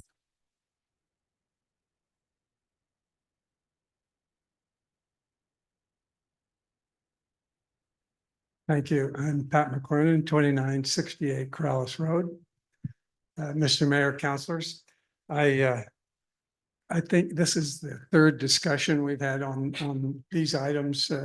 And I find it amazing for a governing body that keeps minutes that we can waste hours on this thing. I understand the importance of it, but I also remember that our hardworking clerk, Mr. Romero, told us on April 19th that capital outlay funds need to be realistic. They need to be shovel ready and completed within the funds requested. I think if we applied that criteria to this list, very few of them would appear on the list to begin with. I note that there are 18 out of the 35 that are shovel ready. There are 8 projects, the municipal projects, that are at least to me are undefined, and I would guess to some of the counselors, they also are undefined and they are not known publicly or vetted. I look at the old bank. The request is for $700,000, yet we really don't know what that $700,000 is for. There is a study that the administration has that they received from a Main Street contractor, but I don't think you have seen it. I know that the public hasn't seen it, and how can we vote on things that we're so unaware of? I look at something like standalone bathrooms. We have allotted or asking for $800,000. We have standalone bathrooms right now in the growers market. We have 2 of them. If we doubled it, we would pay $6,000 a month for those standalone bathrooms. That would be about $6,000 a year, or the $800,000 would provide those bathrooms for 138 years. They're just working man's bathrooms, but we do have those. I look at things and we talked about at the last session about electric vehicle charging stations. We may not think they're important for 1% of the cars that are driven in New Mexico, but the New Mexico Construction Industries Division in January of this year adopted the. Thank you. That's your time. You can finish your thought. Finish one thing that's important about charging stations, if I could, that the International Energy Conservation Code that they adopted requires 5%, up to 15%, depending on the type of project, to provide charging stations in our parking lots. And we do have parking facilities that we're looking at funding. And they do have to include those charging stations that average about $12,000 per parking space. Thank you. That's your time. Thank you, Mr. McLaren. Thank you. Next is Ken Martinez. You can state your name and address for the record. You will have 3 minutes. Thank you, Mr. Mayor, councilors, and Mr. Administrator. I'd like to speak about the need for transparency in the ICIP process, as well as in other processes of importance to the village. It impacts all our village residents. The Community Center Committee process that many of us in this room are a part of reinforced my thoughts, and I'm sure many of your thoughts also, about the importance of public debate. And at the same time, allow time and space for that debate to happen. We had more village residents involved in that public process than most of us have ever seen, probably in the last 40 years in the village. It made the case that the only way to improve public trust by genuine and sincere public inclusion, transparency, and allowing for discourse, those are the ways that we build that public trust. And I think right now there's some mistrust or lack of trust in many of our processes in making these very big decisions. So the ICIP process, which is so critical to funding large projects, should be no different. We need public forums with the mayor and councilors present to describe the projects including background to be informed about each project. Much like Mr. McKernan was saying, I don't know probably more than half of those projects on the list. I don't know what they mean or what they're for or what any details about them. So I would be remiss in being able to prioritize them because I don't know what they are. The background information could be provided through links in the mayor's message so that those interested could learn about each issue prior to any public forum. Then the most important part is for our elected representatives to hear questions and comments about the proposed items and for residents to be informed about each other's positions about every item on the list. This would allow the village residents to be knowledgeable about each issue and able to discuss it in an informed way with their counselors. In the community center committee process, we learned that by opening the process, and most importantly, listening to residents, we were able to truly represent their views and be a representative government as we should be. Our current ICIP process is rushed, not transparent, since many residents don't know what some of the projects are, and the internal rankings are not necessarily representative of the residents' priorities because they may not know what the funding is for exactly. Another example would be the decision about the use of properties in the village. That needs to be another open process. So yes, this process. Thank you. That's your time. Okay, one last sentence. Yes, it is more work to be inclusive and transparent, but in the end, the priceless trust that is built is worth the effort. Thank you. Next is Fred Hashimoto. If you could state your name and address for the record, you will have 3 minutes.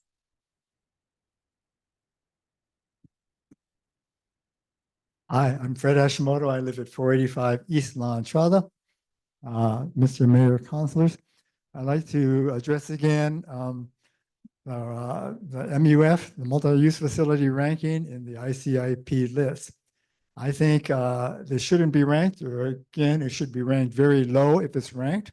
We had a lot of public discourse, as Ken said, and a large proportion of the public did not like the original plan for the MUF.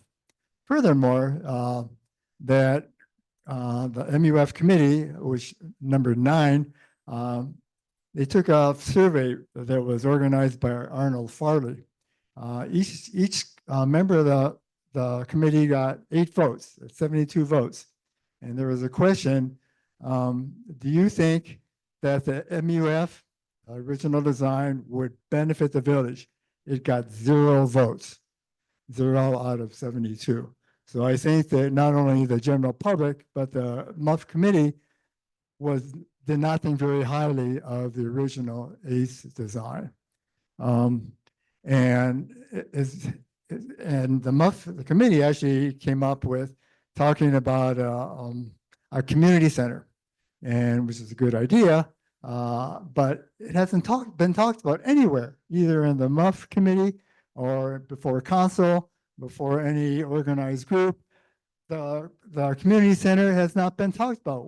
What comprises a community center? And so anyway, I'm really concerned about the MUF being ranked pretty high. It's just a concept of that. And it's hardly a concept because the original design was turned down flatly. The community center was brought up, but there's no discussion about it. Nobody knows anything about it more than it might be just an idea.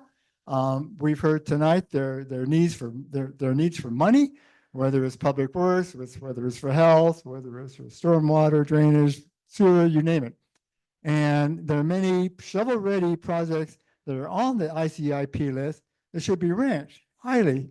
And a nebulous, if that, concept of the MUF, I don't think should be ranked at all, or if ranked, should be ranked very low. Thank you very much.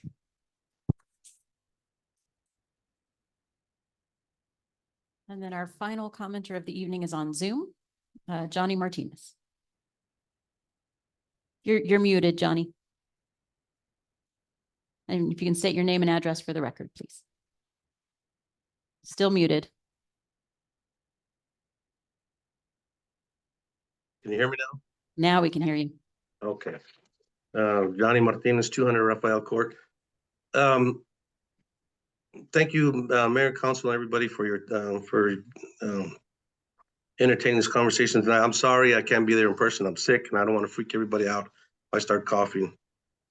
I want to talk about something else, but really quick, you guys mentioned the emergency responders. I think it's important for me to mention this, Mayor, Council.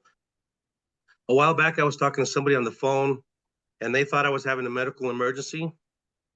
And the address I use is 4101 Corrales Road, which is the post office, number 3542, which is my post office box. And that's because the post office does not deliver to our house. That said, the emergency responders went to the post office. They were able to identify that it was me, and emergency responders came to my house. But had the post office been closed, I wonder what they would have done. So that's something for you guys to consider. That wasn't my topic, but I think that's important to mention that. Also, really quick, I don't know Mr. Icorse, but about 3 years ago, on one of my cameras, I saw somebody in my yard peeking into the neighbor's yard, and it was code enforcement. So if you've never heard that before, he wasn't lying. That has happened. I don't have a problem personally with code enforcement, but she was on my property looking into the neighbor's property for a complaint that nobody could see except for being on my property looking into the neighbor's property. So that he was spot on with that. What I want to speak about was with regard to the recent ICIP request list. And I promise I didn't talk to Ken Martinez about this prior, but I see the multi-use facility as the second most expensive item on this list. And this is concerning to a lot of villages because there are many long-standing needs of villages that have not been met. Previous council meeting discussions have communicated, oh, we don't have money for this or resources for that. So if that's so, why are we asking for $9 million for something that isn't even shovel ready? I'm sure we have roads that we can fix or things that we can repair or meet other needs. Our first responders requested items that affect everyone in the village. Yet I see that a few of those fire department requests are at the latter portion of the list. And this is concerning because we're just one big fire away from being in a Maui-like situation with only 3 egress points in the village. Anything we do for our first responders is in the asset category for our fire suppression ability, affects everyone's property insurance rates, just as the crime level does. The things that keep us safe and save lives should be at the very top of this listing across the board, always. If there's something on the list, it's assumed it's been discussed. If not, it's irresponsible to ask for those monies. I mean, who would do that? So are you having private meetings with special interest groups when you should be having open forum discussions? Now, the committee I chaired received positive feedback, and thank you, Bill Wallman, for giving us credit for this. We received positive feedback for inviting public input from both sides of the topic. Now, please remember how the upset villagers were calmed when their inputs were solicited and respected. Now, we can disagree. Johnny, but that's we need, your time. okay, well, listen, transparency and honesty are always honorable. Let's be honorable.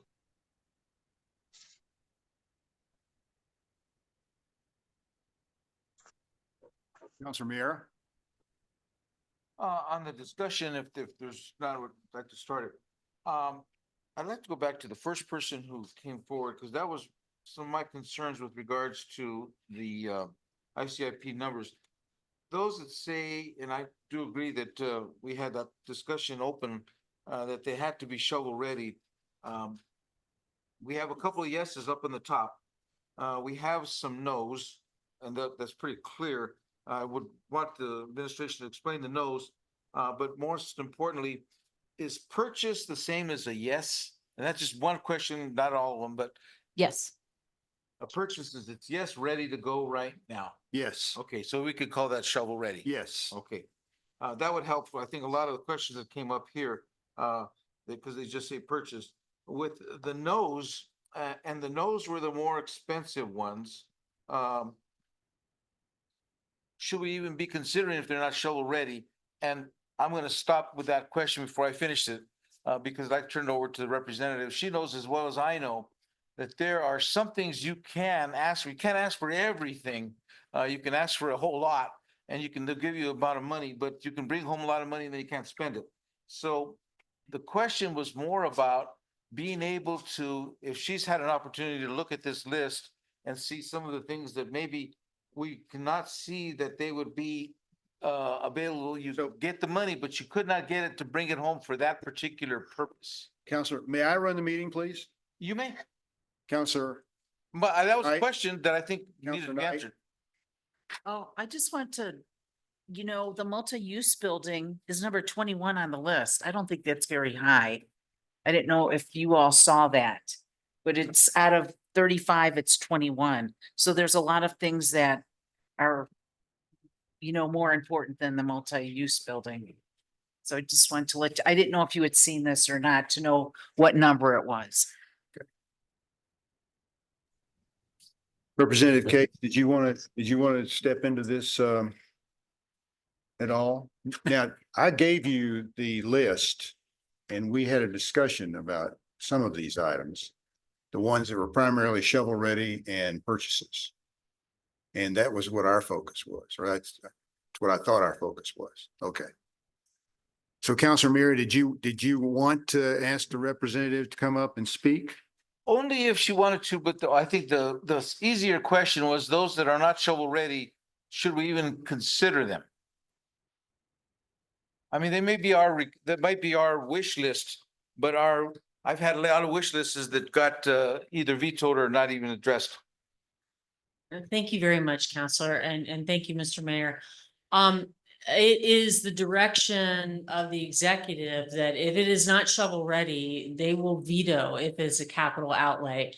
If you had strong support by your surveys for something that, let's say, is close to being shovel ready, I mean, that might be something not for capital outlay, but something to go and negotiate with the executive. She has access to funds, and if it was a big public works project in which the people most certainly in their survey, they would do that. But other than that, I will personally vet and if it is not shovel ready, I cannot fund it.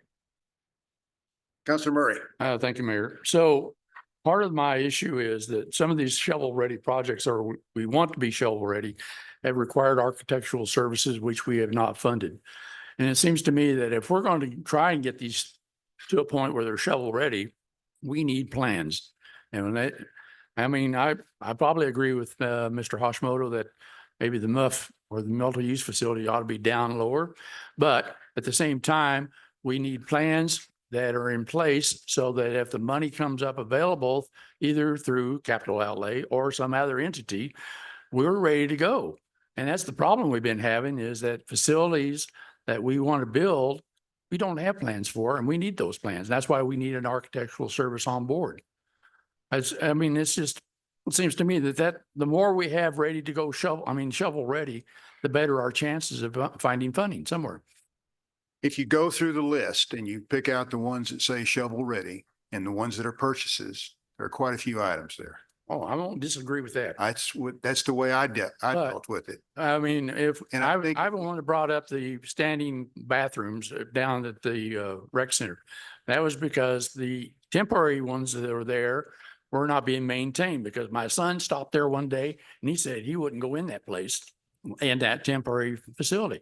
So why not build a permanent facility down there at the rec center? That was the only reason I brought that up. The other is the electrical vehicle chargers. I brought it up because at the time that was the hot topic, but now I'm cooled on that. And I don't think we even ought to have it on the list. But as Mr. McClernand pointed out, maybe it's required, as any parking facilities we have. But the point is, if we want shovel ready projects, we need architectural plans, be it a commercial kitchen, be it the multi-use facility. We need to get those things ready so that they're ready to go, and then we can pursue funding. Okay. Mayor. I think Councilor Alsobrook has something. Councilor Alsobrook. Thank you, Mayor. Just question and then some comments. Question for Melanie. If I remember correctly, what I saw online from the finance office, the final ICIP is due on July 12th. Is that right? That is correct. And Okay, I so we have, need time but to you- be able to upload all of those. Yes. that was part of my next point. So thank you for making that segue easier. Among other things, yeah, it's like, just to remind everybody in the audience who may not know, it's like this list that you see in our packet, you don't just send that list up there.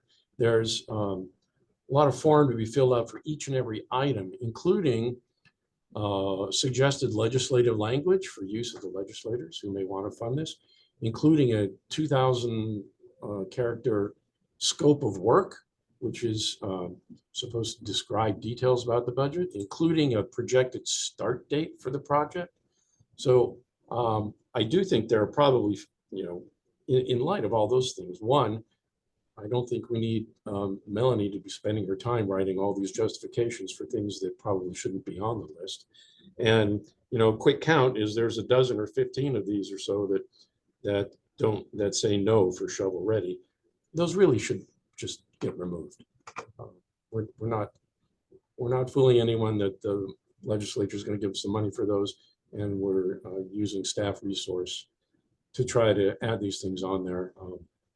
And I think this list needs to be shorter. Mayor, if I may. Yes, Melanie. So council, some of these projects that are not shovel ready have been on the ICIP list for a while.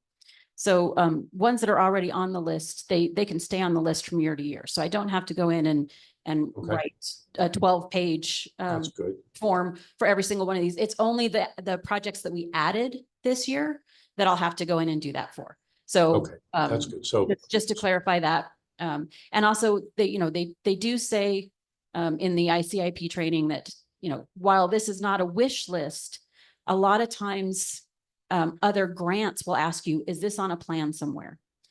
And we don't really have another plan that captures all of these wishes of the council, the administration, the community.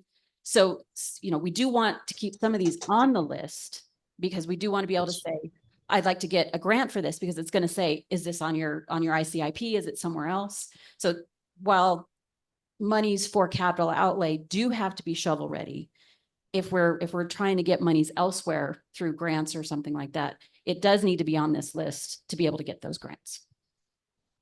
Councilor Murray? Well, and then, yeah, and to follow up with what Melanie's been saying is, I think that's why we've needed to split this list into multiple lists. And we talked about that during the budget discussions earlier,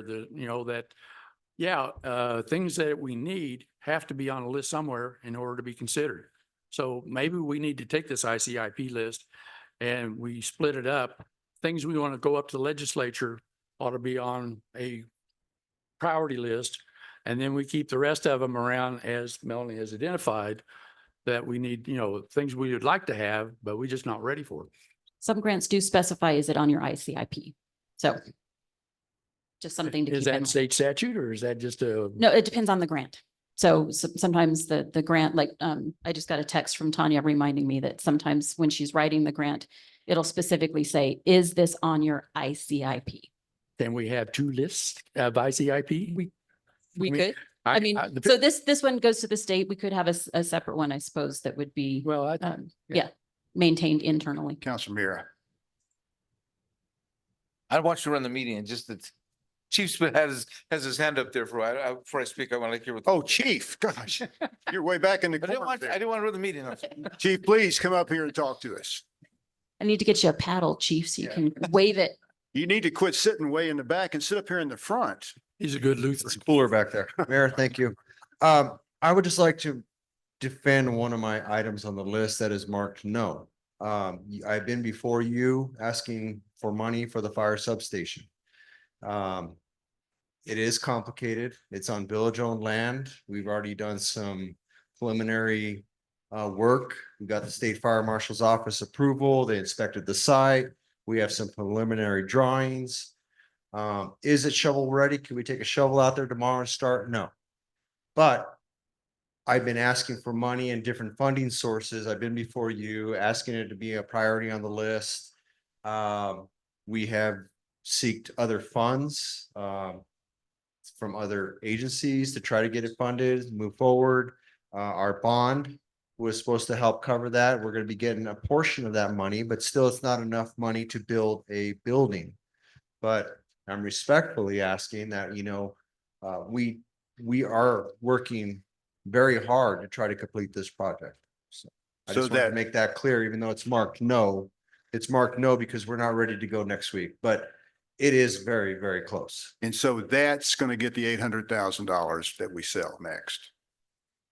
The next bond sale. Yeah. Remember the comment we got last time about bringing you a dozen donuts? No, that was for Michael, wasn't it? Mhm. Yeah. We don't eat donuts. Yeah. Yeah, you do too. But anyways, I just wanted to defend. 100,000 Steak. for that building. Okay. Okay, quick question then, Mayor. Yes. Chief, if you wanted to take this shovel ready, how much money would you need to do construction drawings? Well, that's a very good question. Construction drawings and an architect and a design. I'm currently seeking maybe a design build. So we have like $198,000 right now. And then if we get additional funds, but probably, yeah, the 800,000 would cover the whole project. Right. Yeah. See, it was 1.3 million. And he got 198, and then we got 300, I thought. No, we got 200,000 on this bond sale. And so we can make progress on this, but we need the whole rest of the $800,000. That's And my- then we have issues with when you spend the money and how that, Our next bond issue is 2 years. correct. If we want to move this forward, we need to complete those drawings somehow, either one way or the other, so it's shovel ready to go, so he can get out there and get those funds. Correct. And Correct. I have to use this legislative money and get it locked in and encumbered and spent. And I will complete that. It's gonna have to be drawings and maybe some site prep. I've even talked to general contractors saying, well, if you don't have sufficient funds, chief, maybe we can just build you a concrete pad. And then when you get additional funds, we could build you a wall. So that's the discussion I'm currently having right now. So I can complete the fire substation with the amount of money I do have. Well, partially. Yeah, until we get the bond. Correct. Okay. Counselor Mira, did you raise your hand? I did, sir. Thank you. As I mentioned earlier, I had a couple of questions and they had to come in order so other people will be heard. So here's the part where it's a question or a statement. With regards to what we just heard, and I figured that was coming, there are different ways to have that funded to date, and I'm not familiar with the intricacies of the funded to date. We could have them, as we just heard, they're applying for grants and so forth. If we knew that was outside of the legislator not having to get 2,361,000, which is really not that easy. But we have other opportunities to get it. We would need to know that the people at large would need to know that what's still available. And I think your $800,000 bond is a good example of that. When we have some more, we can get some more of that particular amount of money. How much do we really, really need to finish the project? And what I mean by that, with the look that you're giving me right now is the county can put in and the governor puts in a whole lot of money of her own, and I'm getting a look, it'd take you about a year or one session to figure that one out too. The governor, we go ask the governor if we have a next of our monies. She could put in some of her monies, or any governor could put in some of their monies, especially when it comes to like fire and safety, those issues. But it would be nice to know that if all we really need of the 2.3 is 1.1 or whatever, then we're not asking for that 2.3, because that's too much of a load for any legislator to carry. Because now I feel more comfortable with where it says, no, we take those out. I mean, it's pretty clear, although that no that you just talked about was reconsidered with that $800,000. How much do we really need? So I'm going along with the counselor at the end, sir, says that maybe we should have a couple of different lists and seeing how much money we really need, how much money does it really take? Because we can start taking these no's out, and especially with regards to purchases, that to me says something completely different. Some of these 550s and 175 purchases are doable, and they should be under the list that says shovel ready. We can certainly give you more lists. And Counselor Or Burkett, we could design this list a little bit better, a little We bit could do more. that information. too. Yeah, okay. Perhaps you would like to start. Tonight, we could start, yes. Yeah. Well, I think I already gave you a couple of those where it says Okay. no, we take them out, but on the other parts where it says purchases, we take a look at those. I don't know how many, but else felt about it. I didn't know what it really meant, but if we can purchase them, then we can start looking, we purchasing with some of our own money, so therefore it looks a little bit, I know you, but we're gonna purchase them with our own monies. It looks a little bit better when you bring a bill that says we're using some of our own monies and, you know, you ask the governor for a third, and a third. So many times, we get as much money as the legislature will allow, whatever they'll give us. And if they want us to have some skin in the game, we can do that if they require a match, but they don't typically require a match. They don't ask for The grants, right? the grants typically ask for a match. Like, for example, tonight, Tanya and I were talking about a recreational grant that some guy said that we could qualify for. The problem, because they're more available since it's a high match, it's a 50-50 match. And we would have to come up with 50% of the money, and we're looking to get about $400,000. So that means we'd have to figure out where to get $200,000. Now, this is a time when we can ask the county. We can ask, in this case, we were actually talking about Friends of Krause Library, perhaps donating a little bit because it was something related to the park. And then we wouldn't have to come up with as much of a match. So we do try to do those things. I know it's not readily apparent by the paperwork, but it's not always easy to include people in you guys in the conversation when we're doing this, because as I said, just tonight, about 2.5, 3 hours ago, Tanya and I were talking on the phone about this grant and moving forward on it. So sometimes there's a lot of information in the background that you haven't been included in because it's not possible at that time. And we try to tell you when we're ready. That's why we sort of said, wait till Main Street presents that project so we can talk about that. All right, so we can move forward on design and grants and whatever. Counselor Burkett has a comment. Counselor Burkett. Thank you, Mayor. Thank you, Melanie. So a couple specific things on the list. The standalone bathrooms, those were overwhelmingly desired 5 to 6 years ago when there was a large Parks and Rec survey.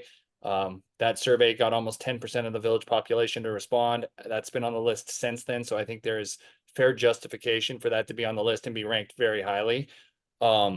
Something that people continue to call the MUF, which I think is more appropriately called the community center. I think for the reasons that Tanya mentioned, should still be on the list, because if we do have the opportunity to get recreation grants or arts grants or meeting space grants or whatever, and we can say it's on the ICIP list, I think it should be there. And I think that the committee that did the community center stuff was very transparent. And I think I went to a lot of those meetings, and there is strong interest in a community center.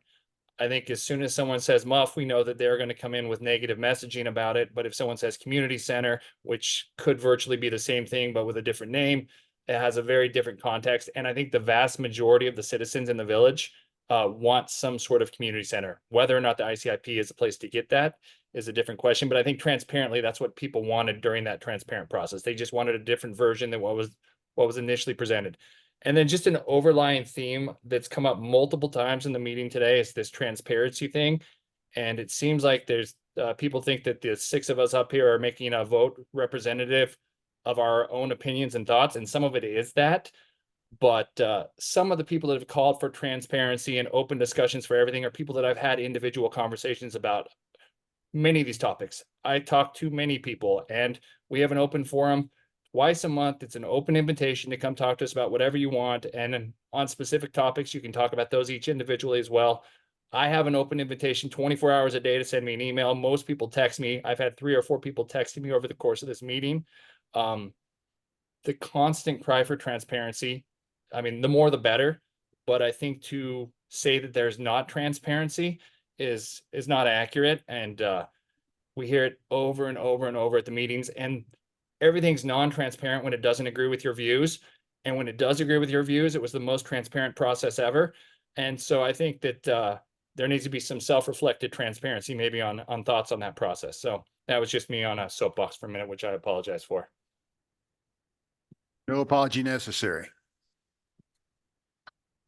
Councilor Woolman. Mayor, I have a question about the 2 items that were added at the bottom, the air conditioning for the old church and the interior drain project. Taking the second one first, my understanding is that the interior drain project committee has been disbanded. Is that correct? They went away. So why are we adding this to the list? The interior drain is being designed. The topography and survey has been done. And Amy Bell is working on landscaping. She'll start in July. She'll with that start in project. July. And so we're taking what they have done and we're going to work with Amy Bell through another service agreement with Corrales Main Street to try to come up with this project.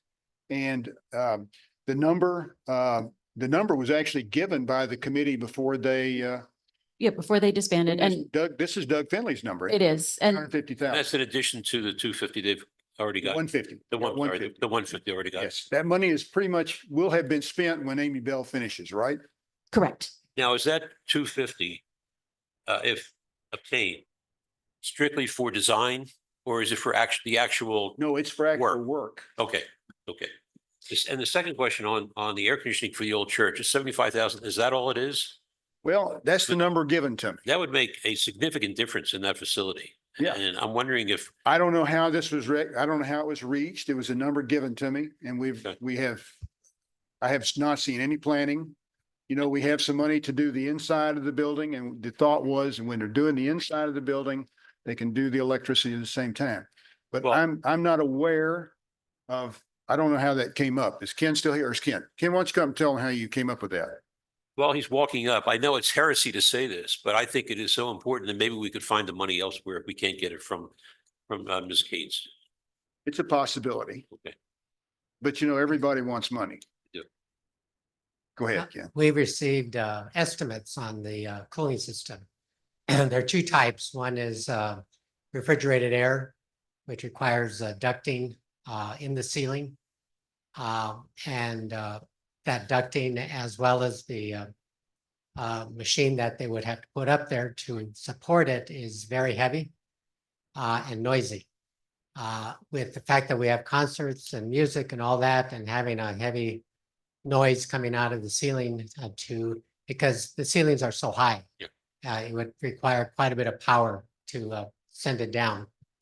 So that's one option. The other option is mini splits, which is what we're recommending.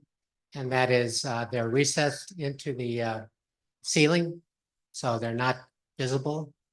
We can hide them between vigas, and they are very efficient. They are very quiet, and they do cost more, but not significantly more. Right. I just So- put those in my house Yeah. and I know that the quietness is a real benefit. So the recommendation is that we install 6 of them in the church, 1 in each transept, 1 in the apse, and then 3 in the nave. And that estimate came in at 50,000. And they all recommended that we consult with a mechanical and structural engineer to make sure that it is sound, because our trusses and all that woodwork in the top is very old. We want to make sure that it is safe, secure, and that we can ensure that quietness while we're, when it's installed. So we came up with 70,000 based on that. Because they could also put it on the sides if it's not structurally sound. On Yeah. the side walls. Well, these would not Cold be air. visible, they would not be visible, but because they're recessed in the ceiling. So they would come across and try to get a wider space in the church. But I think that's, that number seems to me to be very achievable, one way or another. It'd really be worthwhile. We hope you consider it. Thank you. Thank you. Oh, yes. This is not a nice question, but I was just curious, can you elaborate a little bit on the service requests that Main Street has helped CHS with? I think that it's a really good time to be able to give a little bit of input on the money of their work and the partnership that we have with you guys. We have 2 active service requests with CHS right now, and I feel like it's a good time for them to mention Quickly. Is that okay? The first one is one mentioned already, the landscape. You called it safety, the safety one. And then the second one is we're wanting to redo the bathrooms and the kitchen because they're as old as the building, the annex, 36 years old. everything is just worn out. And if you've been in our bathrooms, you'll know how bad shape they are. So we've been working with Amy Barnhart, a consultant, and helping us write a grant for $50,000 through T-Mobile. These are called hometown grants. They award $50,000 grants every quarter to spend their $25 million sum on these towns that are 50,000 or less. And we certainly qualify at 8,500. So we're submitting that grant next week. We should know, the deadline is the end of June. We should know about that within 60 days of submittal at the end of June. So that's what Angela's talking about is, the consultant that's helped us write the grant, and National Main Street is one of the funders of this T-Mobile grant and co-sponsors of the T-Mobile grant as well. Just the savings, right? Right, Finances, right. I think that's where, it's really important, I think, to just get a little understanding. Okay. So you want us to make some different lists and focus on one list that's shovel ready and one list that's, we can say we have stuff on the list. I would suggest that we do that, split the ICIP. We're going to call them ICIP. I know, but top one would be legislative, shovel ready. Lower one would be, well, TBD, to be determined, or whatever you want to call it. But it's, yeah, we need to split that up so that we've got the shovel ready stuff, the purchases all up, moved up, and we'll work on the other ones. Okay. And I agree with that, Mr. Mayor. I'm looking over at Melanie. I know that maybe we can just need one list because you want to say that it's on the ICIP list. So, well, which list is it? They don't know about that one. But you could put them certainly at the bottom, and that's not the issue, because some of these are like no's, but they're way up at the top. And I think that's the differentiation that, the representative can take a look at it and says, I don't even need to look at that because they don't look at our list per se. It's what she turns in. That's the most important. And after she turns it in, then they look at the list and say, is it on your list? Well, and what you're talking about is a whole nother list altogether. Right. So that comes in November, December. Exactly. And it does pull from the ICIP list, but it's a whole separate set of entering and a different list. So Wouldn't you agree, Representative? so would the council accept this as a suggestion? I can take this list and maintaining the rankings that you have already done. I'll move anything that is a purchase or a yes up to the top. And then anything that is a no down to the bottom. So it would still be, if say on items 8 and 9, the membrane bioreactor and storm and flood hazard mitigation, those would move below anything that is a yes, but membrane bioreactor would still appear on the list before the storm and flood hazard. And don't forget the Chiefs Twilight Zone list. Yes, yes. Counselor. And we can Mayor. put that one in the yes category. Councilman Wellman. Mayor, this may be an unfair question to you, but do you anticipate any projects that fall outside of our possible selections that you anticipate make them up next year, such as what happened with the Metal Arc project this year? Do I anticipate that we may have to make a decision like that? Yeah. If we make a decision like that, it will be on something that is ready to go, like Meadowlark was pretty much ready to go. We just needed the money. And it was something that was around for 20 plus years. Now, I think we're doing a pretty good job getting stuff done. And what we want to do is get the roads done. Yep. And so the roads we focused on are Coronado and Reclining Acres. Right. Is Michael online? He is. And Michael? Councilor Burkett has another question when we're done. Councilor Burkett. Okay, Councilor Burkett first, and then we'll hear from Michael if that's possible. Just a very quick question, just Melanie's suggestion of moving anything that's not shovel ready down to the bottom part of the list. I'm curious with projects like wastewater collection, which is something the village needs to address at some point in the future, probably sooner than later. If that is continually not shovel ready, what other sources of funding can we pursue for that? And it seems like having that high on an ICIP list and knowing it's a priority for the state is potentially beneficial, despite the fact that there are steps necessary to get that thing moving.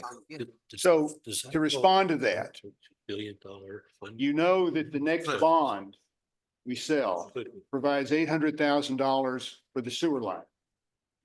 We also have a grant from the Clean Water State Revolving Fund for $500,000. So the do PER planning and portion was design? 75,000, and then I think the other grant was, Okay. it was a lot. And so we do already have a Oh, grant no, for wait, design. It's 1.5 million. That's right. Because we have a line of credit from the Clean Water State Revolving Fund. If you recall, we passed this way back 2 years ago. Or it's a loan agreement for 0.01%. Now, we didn't want to borrow the money, even though that's a really great interest rate, if we could get a grant. So we can use the grant money, the 75 plus the 1.5, and we're not bound to take the Clean Water State Revolving Fund line of credit. But we're having an issue with the preliminary engineering report. They're asking too much money because the Clean Water State Revolving Fund only gave us 75 for that. And they want what, 250, 275? Tanya has all the details on that and she's on She on the still. line? Yeah. Okay, well, so is Michael. Yeah. But here's the other thing. We recently, and didn't Tanya get this from Martin Heinrich? That's what she wants to talk about. Okay, okay, Tanya, go ahead. I'm gonna go run with that.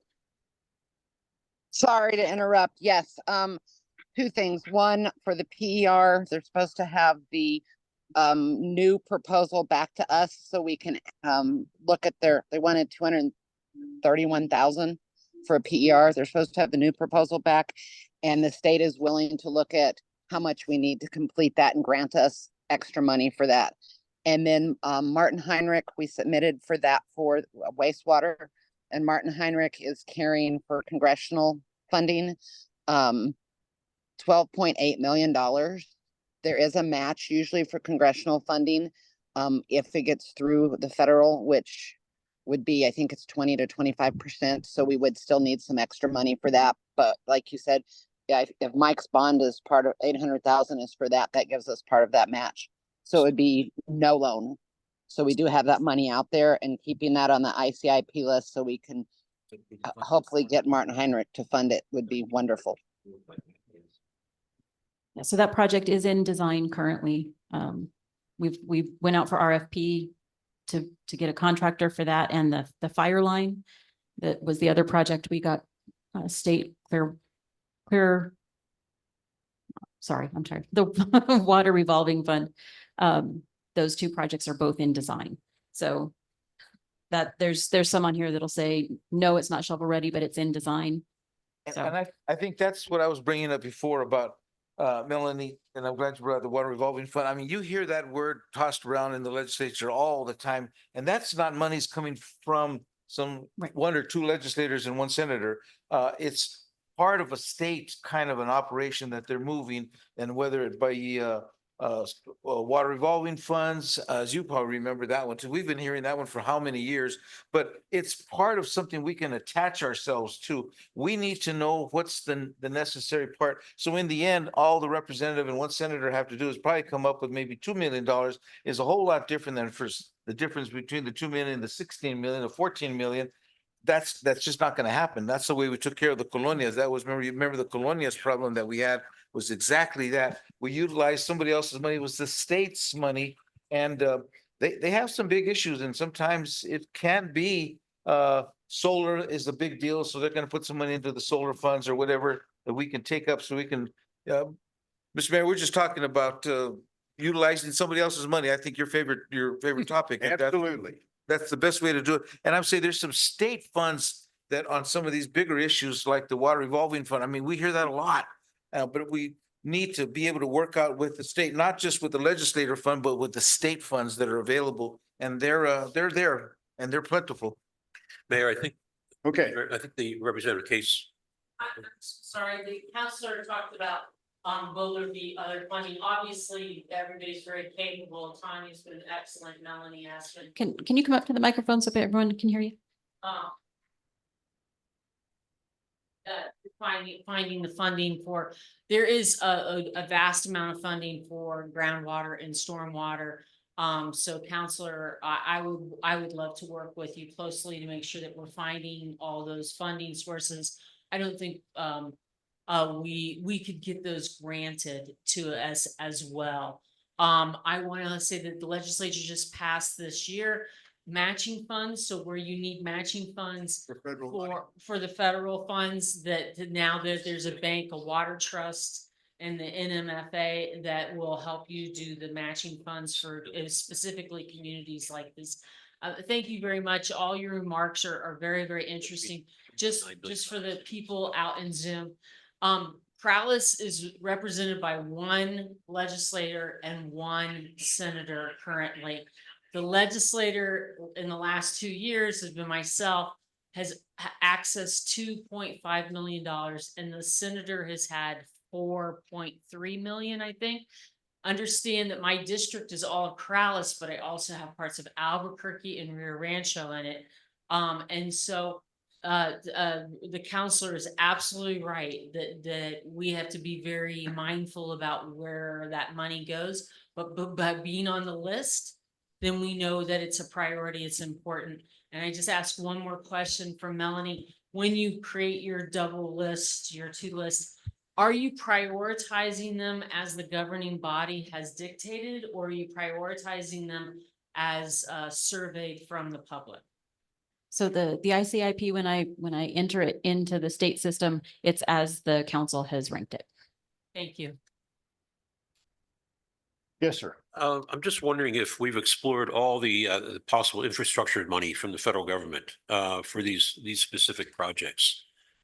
Tanya could probably help us on that, but You know, Tanya, did you want to talk? Did she get to say anything about Martin? She did. yeah, she's the one I had to run. issue. Yeah. Okay. So we do, sorry, this is Tanya.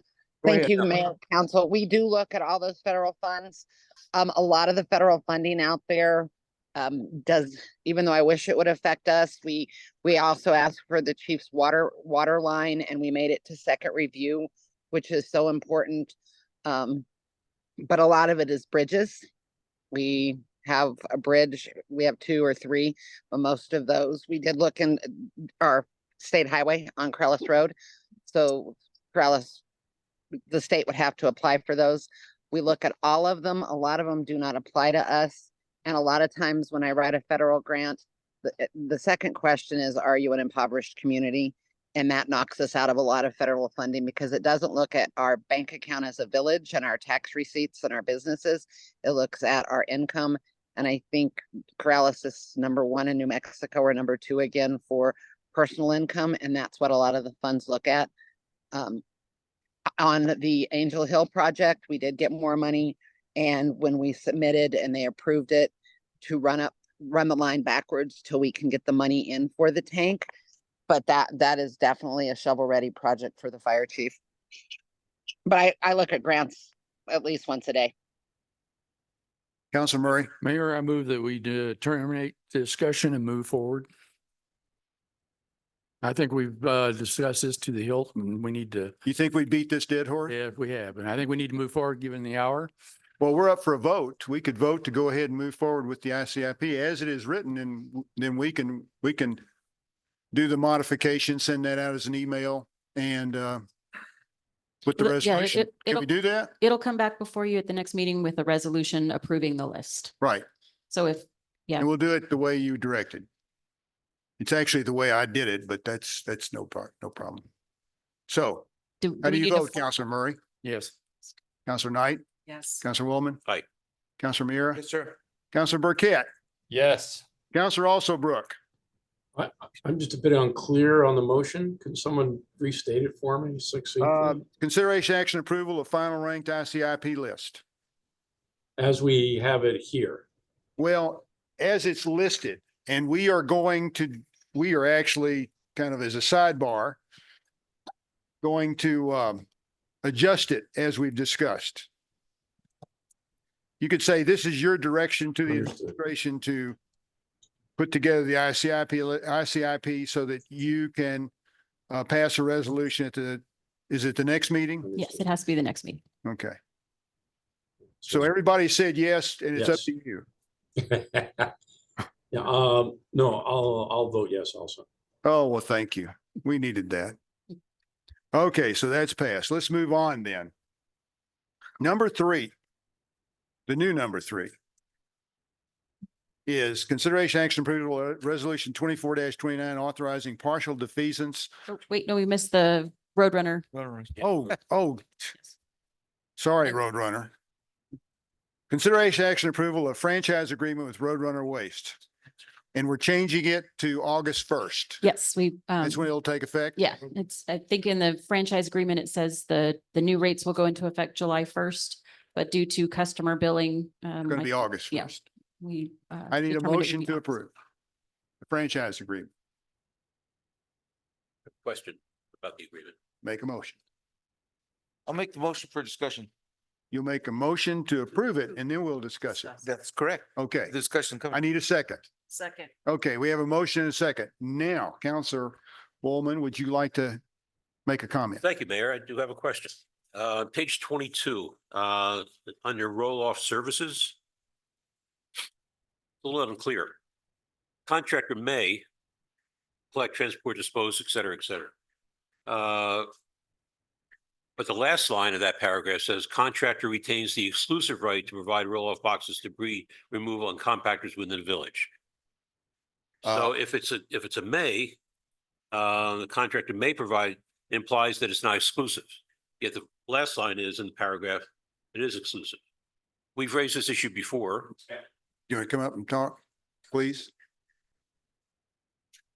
Respond. Thank you, Mr. Mayor, Council. I believe that may be a little confusing in the wording. The intent of that is for us to be the sole provider. I think the spirit of that within the contract that's been around for a while with that is to reduce, obviously, truck traffic, wear and tear on the roads, having just one provider in there. I think that's why it was originally in the contract.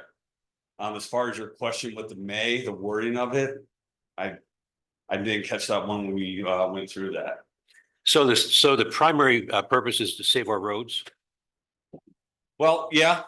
So the pricing will be very competitive versus what you would have for somebody outsourced outside of the community. You're going to save wear and tear on the roads. We have the capabilities with our fleet to run smaller trucks. We have hook trucks, so we can run the 15 or 20 yarders with the 33,000 pound trucks or under, versus bringing in other competitors, crossing paths with us, increasing truck traffic within the roads. And it does, when we have exclusive rights, it does allow us to provide very competitive pricing. Okay, let me present a scenario to you. There's a resident in the village who wants to add an addition to their home. They've gone through planning and zoning, it's been approved, and they're working with a contractor from Albuquerque. Contractor from Albuquerque has waste removal and they've done it for years, and this person knows this company and trusts them and can get a much better price than they would get from Roadrunner. What you're telling us is that would not be allowed because you have exclusive rights to the village, even though this homeowner could save money and have, I'm not going to say better service, but direct service as a subcontract to the contractor who's doing addition to the home. Well, if the contractor's self-hauling, if they have their own vehicle, I think that'd be different consideration versus if they're bringing in subcontractors and bringing in our trucks. I think that should be something that's considered. But I do believe that as far as if we're bringing in waste hauling services, another competitor, let's say, it's always been just exclusive with who has the contract. And when we build the pricing and the proposal, all of that is kind of put into a basket and put into consideration as well. And so we make sure that we do provide very competitive pricing. I'm very proud of what we put in front of you guys as far as the pricing is concerned for a 30 or 20, including the disposal rates, rental fees and everything within there. It's extremely competitive and it'd be very hard to find something better. Okay. The mayor has pointed out in the past that a franchise agreement is a monopoly by definition. I think you said that a couple of meetings ago. Well, here's the other part of the Yeah. deal. When we first did this way back when and got contract services, we needed, in order to guarantee that the investment would be made for the trucks we wanted, for the equipment we wanted, that, we didn't want to have a huge impact on the village roads, as is pointed out. In order for them for their investment to be protected, we gave them exclusive rights. So- The original company.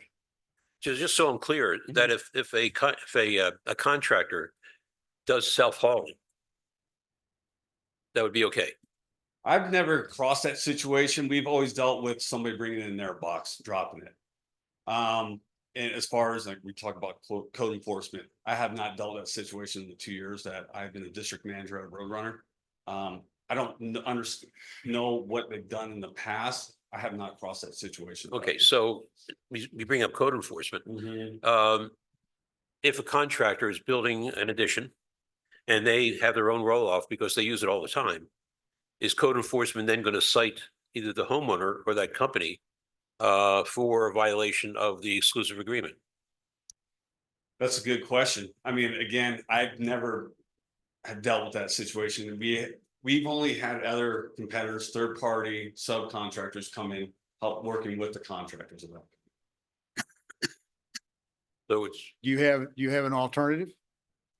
well, I think if a contractor is self-hauling away and code enforcement comes by and sees a, we call it a dumpster, what you roll off, sitting on a property that doesn't say Roadrunner on the side, they could be cited for a violation. Could be. And then what? It comes before the court and they have to make that determination?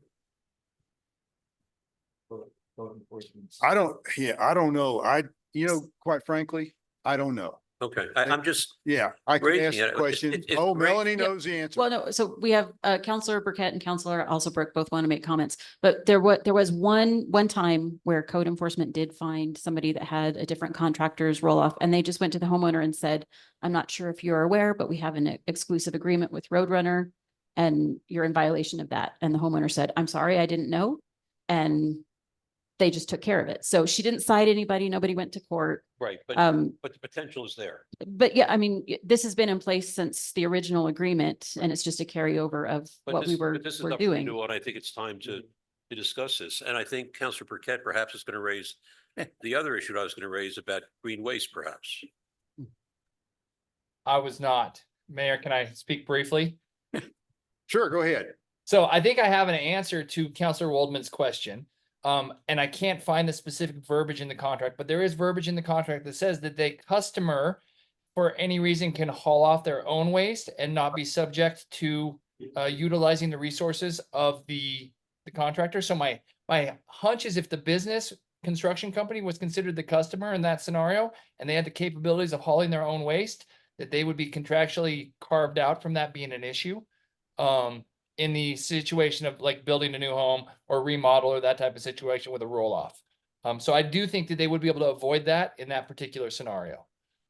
Maybe I'm wrong, but I also had concerns about the roll offs. And then my biggest concern was that we were going to price gouge, and then he's 100% right. I mean, they may not be the best price, but they're very competitive. So my concern for that is less than it was before. And then I just have one question about a very minor thing, but on page 18, it says that we cannot recycle anything that's in a bag. And I just want to verify I'm reading that correctly mainly for my personal interest. If I'm putting my recyclables in a bag in the recycling bin, they are no longer recyclable. Is that accurate? What it's asking for is not to bag it to reduce contamination. When you take it to a MRF, material recovery facility, that's actually considered contamination at that point.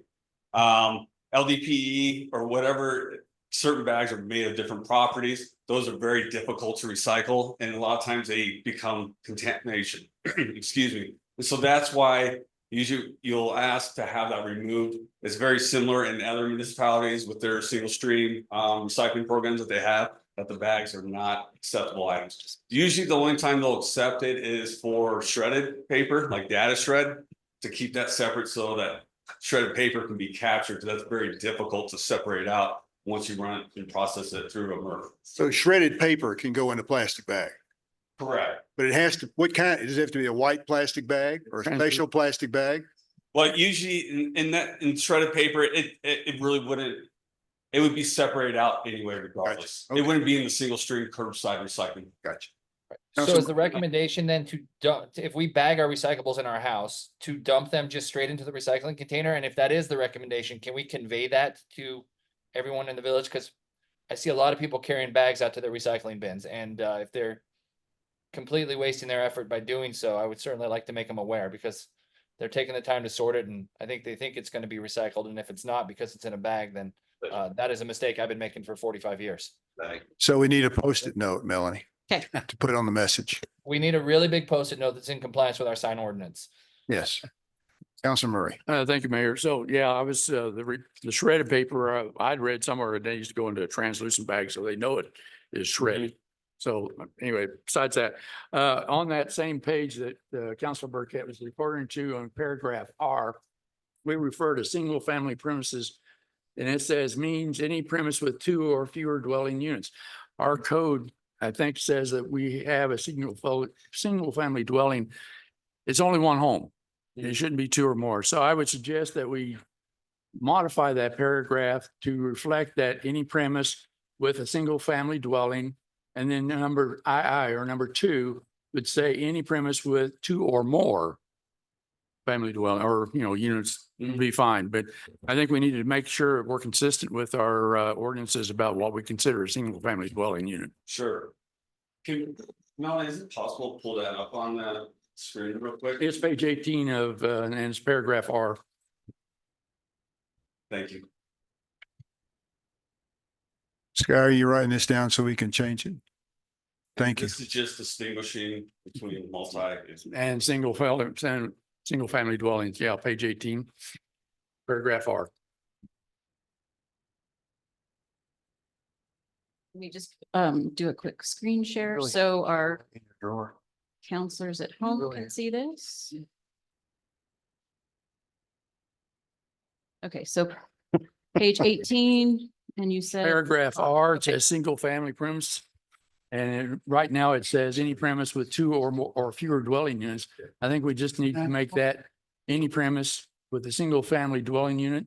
And then Not the even. following number 2 should say any premise with 2 or more dwelling units.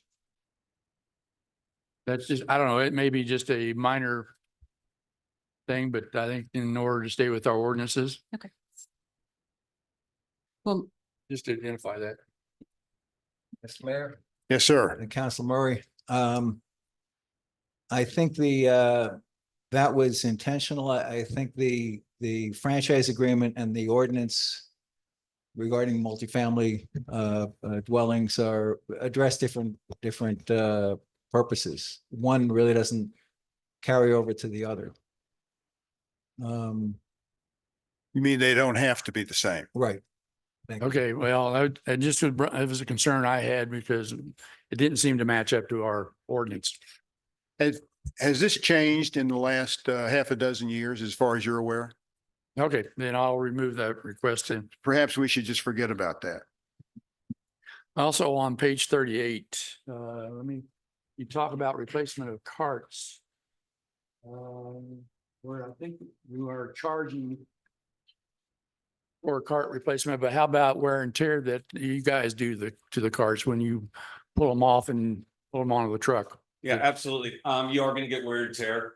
It's easy to distinguish between the two. When they're coming on and off the truck, the wear and tear from the equipment will be towards the front on the catch or the bar of the cart. That's abuse on our end, or just age. They age after 5 to 10 years. It depends on the weight and what's going in Oh, there. yeah, because the wheels are already starting to come off on mine. I mean, I've got gaps in them. Yeah, and the wheels, those are gonna break. Those are wear items. But that's They is happen. that a free replacement then? Or what do you Yes, just call that's you? separate. And- Okay. Or lid cracks after time, that happens, the wind whips it. Now, if we back into it with our SUV and crush it, it's pretty obvious. We put hot ashes in there and it melts. It's pretty obvious at that point what would be something egregious or just wear and tear. It is wear. All right, thank you. Absolutely. Thank you, Councilman. I think Counselor Alsobrook has a question. Councilor Alsobrook. Thank you, Mayor. On that same page 38, the Schedule A, the new fees, it would have been helpful for us to see what the existing fee structure is. So my question here is, what kind of percentage increase are we looking at for the, like say the top line, trash and recycle, the quarterly charge? New fee is $70.83. What's the current fee? I think I- the increase was listed, wasn't it? Well, I sent that out to council after the last meeting, when we did, or maybe it was the meeting before, but when we did the award of the RFP, I did send out the rates. I'll see if I can pull them up real fast on my. Okay. I want Thank to say it was like 8%. Yeah, You so. guys, do you guys recall what your fees increase was offhand? Yes, Mayor, it was 8%. Previously, monthly rate was for single car service was $21.86. Okay. And this agreement does freeze the prices for 2 years before any increases. Yes, sir. Mayor, I know we're dragging this out. Yes, Just you are. one last question. Councilor Burkett brought up a couple meetings ago about the possibility. First of all, I want to thank you for the glass recycling bin that you put out for us. We have a problem with fire in the village. We have we're constantly told to try to maintain our yards and cut down dead waste and all. Might there be a possibility that you could put it similar to the glass, a yard waste roll-off bin that citizens could use? Yeah, absolutely. We are open to that idea, thought about it, figuring out locations for a central drop off. We've even explored the possibility of even sending out surveys to the people of the village of Corrales to engage interest at curbside. Now there'll be additional cost to that. It'll really be like participation rate and to really understand if it's even worth doing. So I think those are two options going down the road that are something that we should really look at. We're looking at options and work with the village definitely as far as how we get that survey out to the people and get high participation rate, whether it's via email, text message, or we just send a mailer. So we're kind of going to weigh those options and work with the village staff on that and come up with the best idea and try to get that information back and really try to roll something out. Well, we thank you for the twice a year, spring and fall. Cleanup. Absolutely. So it's great. So Absolutely. Councilor. appreciate your consideration on that. Anybody waving their hands? Okay. All right. So we have a franchise agreement with Roadrunner. How do you, all those in favor signify by saying aye. Aye. Anybody opposed? Okay. It's approved. Now, one thing I would ask for you to think about, and I don't know how Michael will feel about this, but because your glass recycling has been very, very well received, do you think that we might put something like that over at Public Works for green waste? Think about it. What I just said. Because, I haven't talked to Michael about it, and he's very jealous of all of his property. Mr. Mayor, we're open to that. We're prepared to do it. It's just really get the green light. And it will be very reasonable with it and work with the village on that. But Okay. We can definitely just let us Oh, know. wait, I have a call from the fire chief. Fire chief.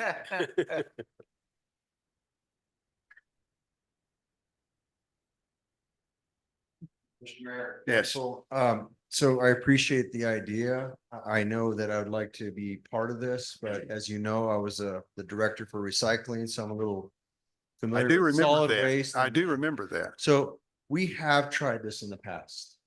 And we have no supervisory and we get contamination. Get trash. which You don't have the green waste. And right now the landfill allows us to do tipping for free with green waste.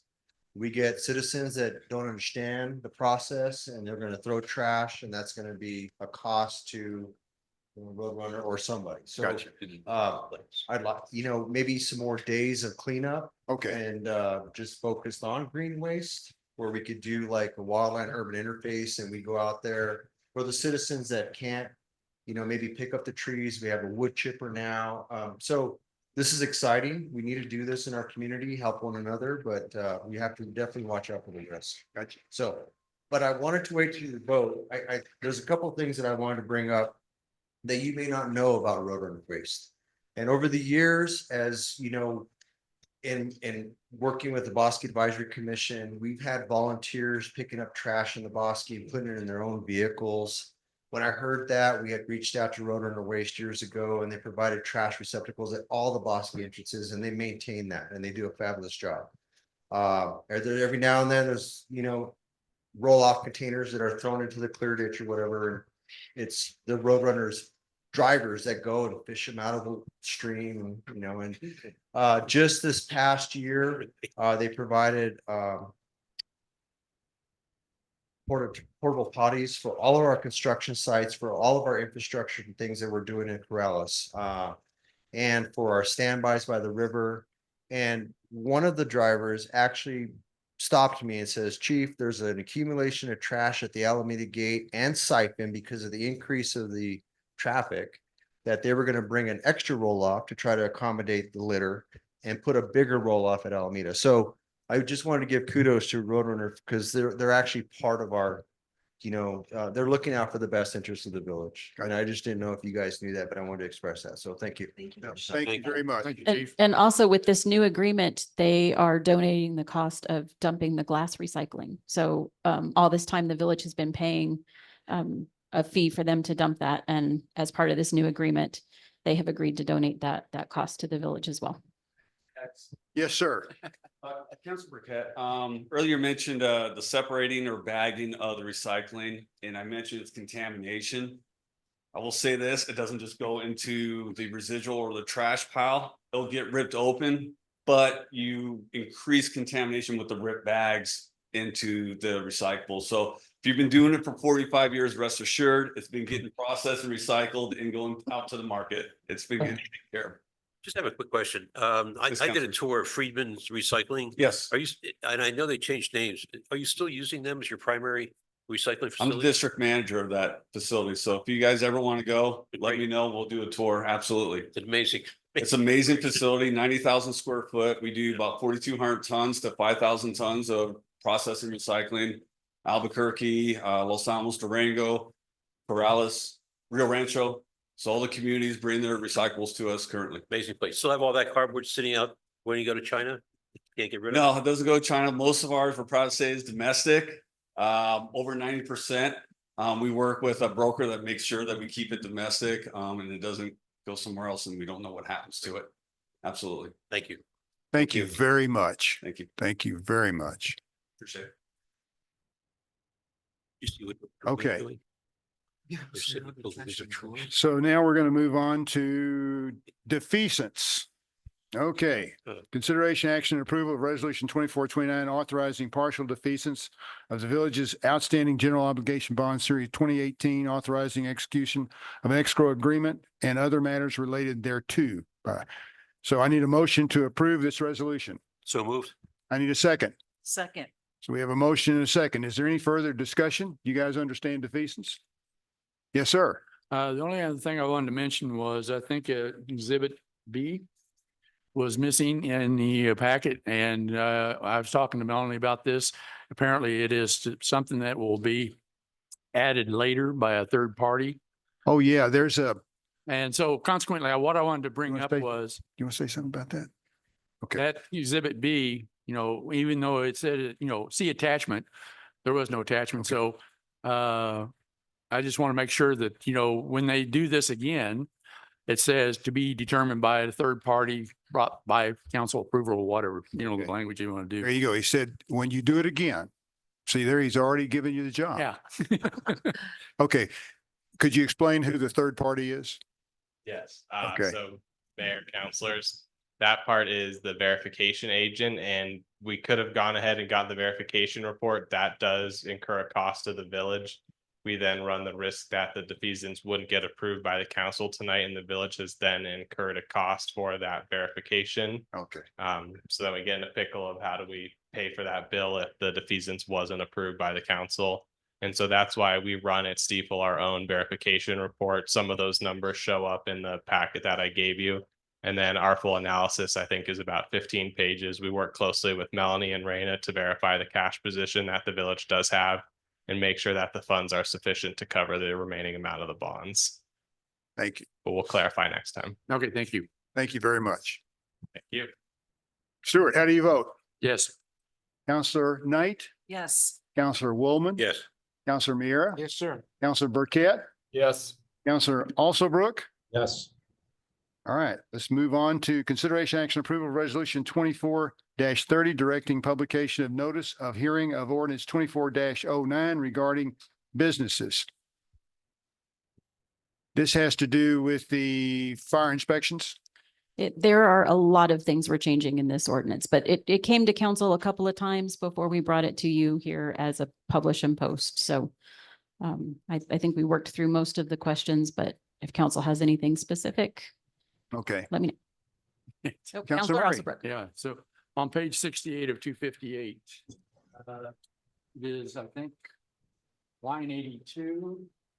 It says a valid fire inspection certificate from the Dallas Fire Department or a signed checklist for fire inspection showing the business is exempt. The signed checklist for who? From who? So To who? we actually need to change that. Why I was Yeah. wondering. We did have, we tried to do that. But every single business was trying to claim that they didn't need a fire inspection. Just move the Corrales Fire Department back after, say, the exemption or something like that. So it Yes. has to go through them. It does. Yeah. Okay. So the exemption has to come from the fire chief or his designee. All right, so on page 69 of line 114, my question is, are businesses exempt from events for sales tax? No, Okay, that's all I wanted to know. about but that. council can give an exemption to a business that is participating in an event such as the Harvest Festival. The council can grant an exemption from getting a business license, but they're still supposed to pay sales tax on Okay, what I they think make. also on that same page, line 121 should probably be removed. It looks like it was left over. It's underlined, so. Then on page 70 of 258, section 3. Who has responsibility for revoking a business license?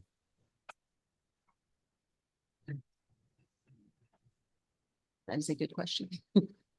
Well, my reasoning for that is, if it comes from the mayor and then we have an appeal, Mhm. the mayor can't sit in on that appeal. Is that correct? Right. So I don't think we've been in this situation where we've had to do that, but it's the clerk's office. It's their responsibility to issue the license. So I would assume it would be the clerk's office's responsibility to revoke the license. Okay. Page 72, let me go over there. Line 233. No, maybe I'm. Maybe 253, I'm sorry. Or is it? No, it's not even there. All right, I think it had to do with vendors and our stipulation about who was a vendor, who's let me see if I can find that again. I did So say. line 244 is the definition of vendor. Vendor means any person, including an employee or agent of another, right at the Yeah, top of I page think- 72. I think it had to do with under definitions of vendor about if they're a FedEx or a UPS, are they considered a vendor? Do they require licensing? No. Okay, They would be a delivery person. okay. And then page 73, line 312. It says 10 minutes. Make sure. That part is a carryover from the current ordinance. So it currently states for mobile food trucks that they may not be parked for longer than 10 minutes without the written permission of the landowner. Okay, So they can't just go and park on the side of, a public road or a private road. how about And those prop- they still have to request Okay. approval. Okay. And let's see. Line or page 76. Line 449. I believe. That section. My only suggestion there was, but do we allow maybe given a 30-day suspension for a business license if they are revoked? We haven't in the past. I mean, is that an inducement for them to get with the program? I mean, we do give them a grace period for becoming compliant with everything. So I don't know. I mean, I think it would have to be pretty bad for us to get to the point where we would have to revoke somebody's license. Also, then my last question is on page 77. Why are we revoking Article 4 pertains to realtor, contractor and developer permits? That was at the request of our building inspector. Why?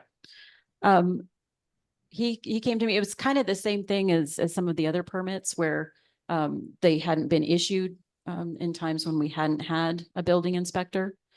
And so, you know, it was his opinion that, you know, this wasn't done in other municipalities. He wasn't quite sure why we did it in ours when we have other avenues of making sure that they're paying their gross receipts tax and having a business I was license. just considering, I was wondering if that was considered a free pass for them.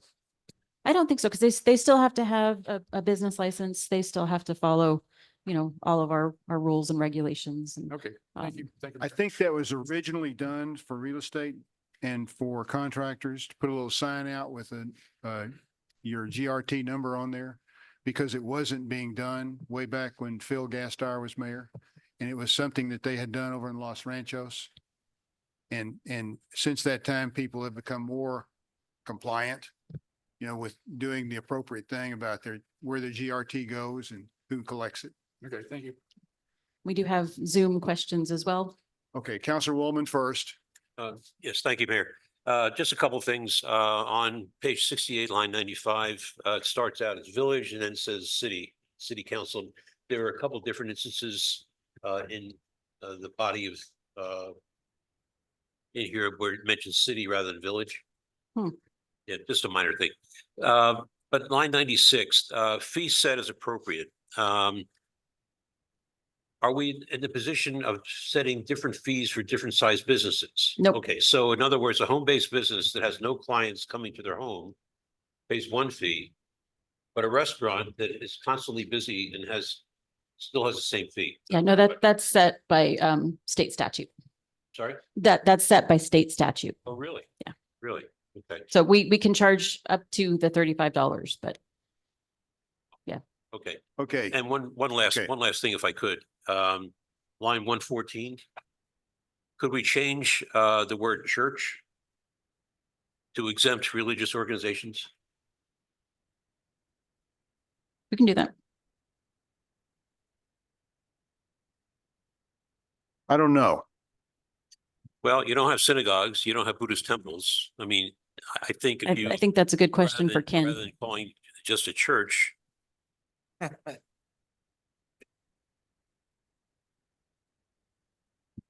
Mr. Mayor, Councilor Waldman, I think it's a legitimate point. I hadn't focused on that particular, can you cite me to that again? So Says sure. it's line 114. Great. And it talks about, see if I can get it. Says church. So instead of the word church, Civic clubs, organizations. It's just a minor thing. It just changes to. House of worship. I just, language I came up with was Religious exempt religious organizations. That sounds great. Okay. All right. Thank you. So exempt. Did you get that? yes. Okay. All right. Who's on Zoom? Both Counselor Burkett and Counselor Alsobrook have questions. Okay, let's do Alsobrook first. He's an A. That always worked in grade school. Thank you, Mayor. Hang on, let me write. Okay, so my question is regarding the very first definition, engaging in business. So a very close personal friend of mine who I see in the mirror every morning, it was not affected by the previous definition, was that you had to be required to get a CRS from New Mexico Tax and Revenue in order for this to apply. But as the change is written, it's then, you know, anybody occupying their time, attention, and labor for the purpose of livelihood, profit, or whatever. So I'm a 1040 employee, but I work from home 3 out of 4 weeks every month. And I just want to find out, does this apply to me? And now I need to have a business license. So that language actually came straight from the Secretary of State's website. But I would say if you don't have your own CRS number, so you said you're a contractor and you're getting paid. I'm a 1040 employee. I'm not a 1099. Yeah. So I would say no, you would not be required to get a. It's interesting because it doesn't, I mean, maybe Ken could offer his opinion. It's lines 27 to 30. Well, Yeah, including and your the question's deadlines. exactly the same as mine. That Including the remote workers deadlines. seem to qualify as a business with this. It's 27, lines 27 to 34, including the deletions. Did you say no? So, No. well, it does say per NMSA 1978, section 7-9-3.3, and I think that's where the clarification comes. Okay. Okay. So, Fair we- enough. I didn't read that section in detail, so fair enough. So, I mean, we could look at that section of the state statute and see if there's something we could pull to clarify. But I think anytime we have a question in our office of whether or not something falls under that, we go and look at the statute and Right. say, okay, does this apply in this situation? Thank you. Zach, did you have a question? Mine was exactly the same. I would say with our current definition, all remote workers in the village are classified as businesses and would have to get a business license. I definitely, I'll look closer at the statute as well, but I think that it would be wise to, even if the statute on New Mexico state statute clarifies that, for us to clarify it in our language as well, because currently anyone who's working from home at all is engaging in business, and as such, they're required to get a business license with this verbiage. Good, pony up. Zach, you see that same friend in the morning, don't you? It's funny, the two of us sitting on screens, probably somewhere working, are the ones that notice that. That's a Okay. stretch. You'd be the first.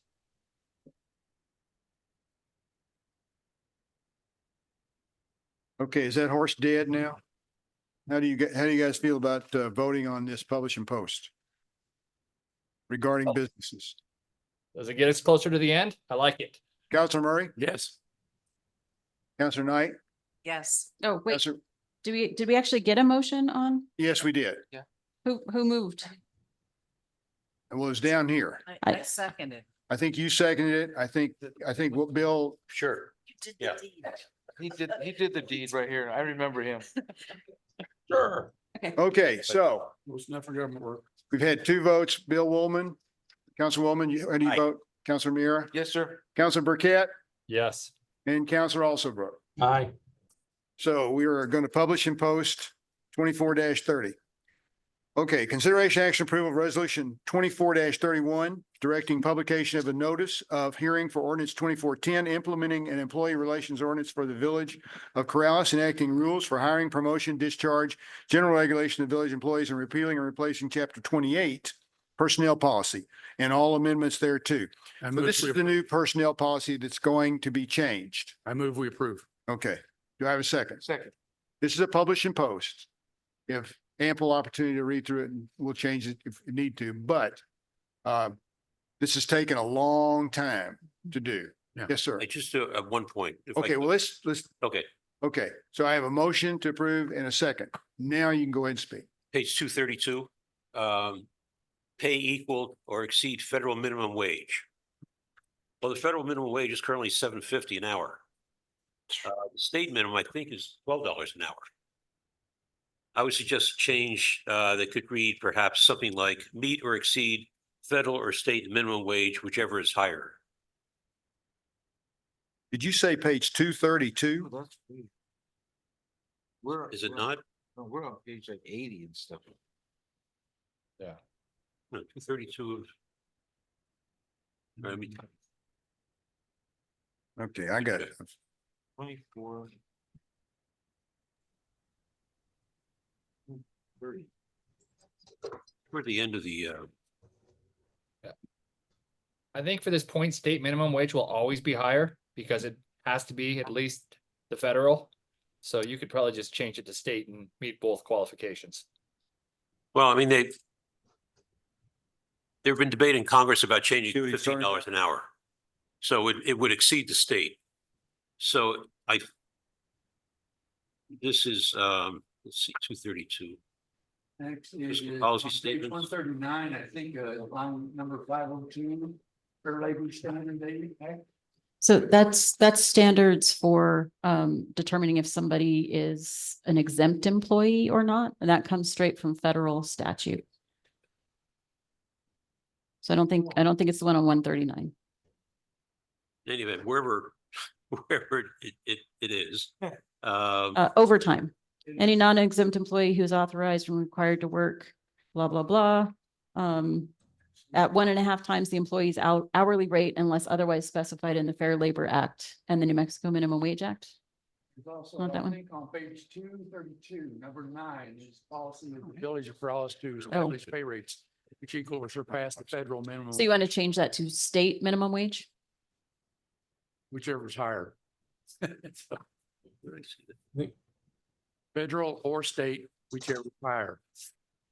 Correct? Yep. Counselors, you're not looking for another raise, are you? At this rate? No. Talk to Councilor Alsobrook about that. I want to convert to hourly at this rate. Did you find it, Melanie? Yeah, I found it. Okay, So are, we're good. We can move good? on. You got it? Yep. Okay. Anything else? Oh, just one other comment. Yes, please. I was looking at it and all tables and figures, I mean, all tables should be centered in document and they should be labeled as figures or whatever. Yeah, Just this- an OCD thing. Okay, yeah, this is just a draft, and if you feel the need to discuss it, we can bring it back at the next agenda on the 25th. But yeah, this has been over 3 years of work, and this lovely lady out here in the office or in our audience, Teresa, if you want to wave.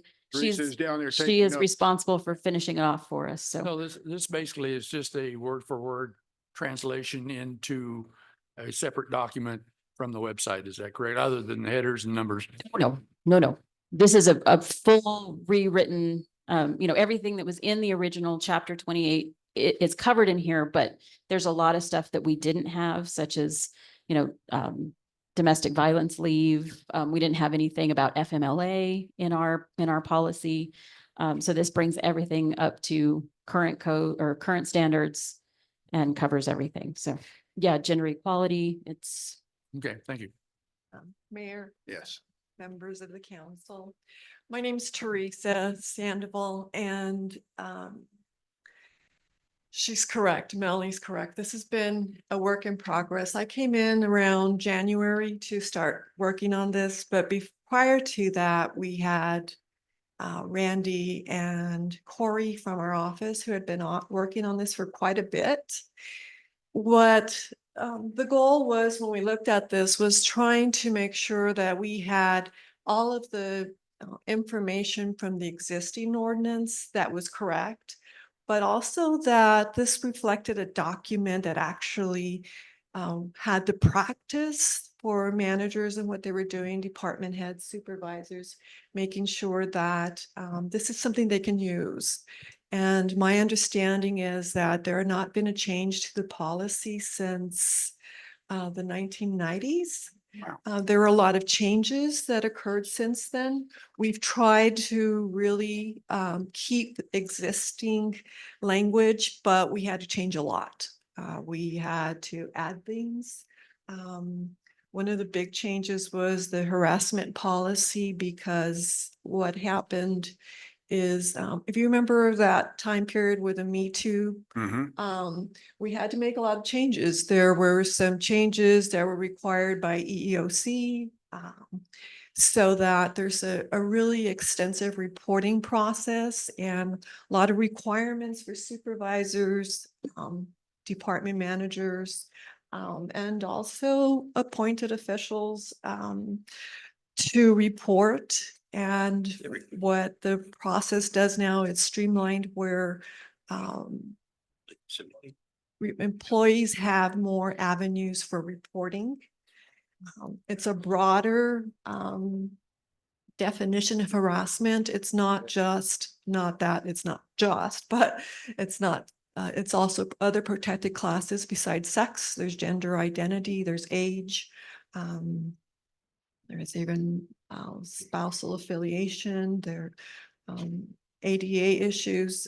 So there are a lot of changes, and we've worked with staff, worked with Melanie and Ron Curry to make sure that it's a reflection of what actually occurs within the village. And It's gone out to department heads, but again, it's a document that's kind of should grow with the village. So if you see changes, definitely we need to have those come back to us. Yeah. I'm a little curious because I think we mentioned 239, that page. I think the policy only went into 180. Yeah, they're referring to page numbers in their packet. So, yeah. Okay, all right, okay. I'll look at it Yeah. and make those changes. There may be a couple of other things that we change as we go through. One big change it's a change that, for one thing, employees have more benefits. There's a push to make sure they have more benefits, whether it be sick leave payouts. We're looking also at, of course, bereavement leave. A day off for their birthday. Yeah, a day off for their birthday, some other changes, kind of some FMLA finessing that we needed to make sure those are made. I think one thing that came up at the last meeting was a concern regarding whistleblowers. So what we did, I worked with Melanie to make sure she had a copy of the Whistleblower Act. So the requirement per state statute is that it be posted in a conspicuous place in the premises. So she's made sure that occurs with other documents that need to be posted as well. Just real quick, it's this area of the law, employment law, employee rights is pretty extensive. Each law, whether you're looking at FMLA, you're looking at ADA, workers' compensation, and how it works together. There are a lot of details and information, and I think that was part of the kind of trying to figure out how much detail do we put into this. The existing ordinance had some detail, but definitely not as much as we've added in some areas. And hopefully that provides guidance for staff to use. And also, the thought process is that with a personnel policy, the process for approval will be quicker because it'll be via resolution versus trying to get an ordinance change. So the existing employment ordinance has kind of an overlay, a broad coverage. So those two together should work well, but definitely feedback, welcome, on whatever we need to change, we will. Thank you. And we gave this to you now so you could take a look at what's being repealed and what we're proposing to replace it with. And the resolution to adopt this personnel policy will take place in the same meeting where we approve the ordinance change. So that'll take place July 9th.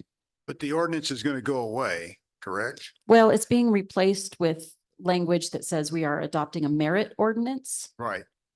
So it's but all of the The old detail, one's going away. yes, all of the details being taken out. It's chapter 28, the ordinance will be repealed, but it will be replaced with a broader overlay, but it will also at the same time enact the personnel policy, which has the past detail plus the additional changes that reflect the changes in the law that need to be added. Okay. Yeah, all right. Any other questions? Anybody above? Thank you. I think we're good. Okay. Counselor Murray, how do you vote? Yes. Counselor Knight, Yes. Counselor Waldman, Yes. Counselor Mira, Yes, sir. Counselor Burkett, Yes. Counselor Alsobrook. Yes. Okay, number 5, consideration action and approval of resolution 24-32 adopting an amended fees schedule. I need a motion, please. So moved. Need a second? Second. Oh, we have a motion for and a second. Any discussion? Of course. Of course. Okay, so on this more or less has to do with the, okay, my first question was, have the rates been adjusted for inflation? Not necessarily. Most of the changes we're requesting this time are to address the new gym. So we didn't have any sort of fees in place for the new gym since it was just built. Well, I mean, when was the last time we really adjusted the fees? Well, when we updated the fees, see, the problem is that a lot of these fees are actually in ordinance. So until we go in and change all of those ordinances to make those changes, there's some that we just can't change. Okay. So the ones that weren't in ordinance, we did update when we adopted this fee schedule last year sometime. Okay. Also, I would suggest that we combine CD and flash drives and just call it electronic media. Maybe you just solve, maybe make it a little bit simpler. And then when you want to copy electronic media, just per media, whatever, for $10 or whatever the heck it is. Also, we don't pay online, or nobody can pay online? The only place you can pay online are court fees and when you reserve some of the facilities at the pool. Is that something that we're thinking about, or because, I mean, it seems like we're a little behind the curve there in terms of being with the current. So there is some concern about setting up online payment because those services then need access to our bank accounts. And so our finance director is a little concerned about giving out that information. So like PayPal or Google Wallet Right. or. Yeah, so we would have to set up an account that gives them access to our bank account, and she's not necessarily comfortable with doing that. Okay. We've looked into different services, and then, you also have to then adopt a policy that says if somebody pays with a credit card, who pays those transaction fees? Do you pass it on to the customer? Does the village pick that up? Is it then a violation of the anti-donation clause if the village pays for it? So there's some other Well, things but I involved mean, in that. Most government entities, they pay for or they tell you outright, we're gonna Yeah. charge you another 24 cents on top of that. Right. But anyway, Yeah. I just thought I'd ask the question. Yes. Okay. Mayor, just quick follow-up. Yeah. Department of Motor Vehicles takes online payments. They're a part of taxation and revenue. They've solved this problem. If they have faith in it, because they're the ones who grab all the money from us in the first place. We might be able to just take their lead on it and follow what they do. Yeah, and it is possible to just pass on the fee to the customer, but we have to then pass something in our finance ordinances or documents. So that state before we that. do something like that, can we look into it to see what the necessity is? We have, Raina and I looked into it last year. No, I'm responding to John Alsobrook. I mean, it would make more sense to look and see how much it's needed. And if it's not needed, then why go there? Okay. And I did get a text from Michael somehow, and I'm not sure quite how this happened, but the fee for the small volume commercial connection is listed at $2,000 in the fee schedule, and it should be 2,500. So if Okay. council's okay with updating that and then making the other change. Well, that that's what council it made. has been. Right, but yeah, but it's in the one that was given to them, it had the I see. incorrect. So Okay. I will Alright. fix that. Okay. We ready to vote? Counselor Alsobrook. We are voting on resolution 24-30. Yes. Counselor Burkett, Yes. Counselor Mira, Yes, sir. Counselor Waldman, Aye. Counselor Knight, Yes. Counselor Murray. You betcha. Consideration action approval of resolution 24-33, participation in local government road fund program administered by New Mexico Department of Transportation for project L300374. This is paving of Lower Meadowlark. Yeah, that's it. Okay. We're gonna do Lower Meadowlark, and the match is like 200 and something thousand, and the money is like 500 and something thousand. So it's a 75-25 grant It's, from yeah, MDA. but the amount is 780,000 or something, Something like and that, we, yeah. yeah. I don't And- have the page in front of me right And now. this is the map application that council approved Correct. back in February. Yes, So we actually got the award, and yes. you can see Michael's awesome application that he put And I together. see all his pretty pictures in here too. Yeah. Yeah, he- Okay. he did a Does great job. anybody have any comments or questions? Yes, sir. So, does this include the driveway aprons, which have never been included on this road before? Michael, are you on still? So when Albuquerque Asphalt or the contractors go in, they will take care of the shoulder of the road, and some of the aprons won't be paved if they're not paved. But Okay. what they will do is dress them up so we will have good driveways. Okay, so the pavement's gonna be flush with the existing, ground and so forth? Yes, well, it's gonna be a crown road, so it will be at an angle, but they will be flush. There won't be a drop off.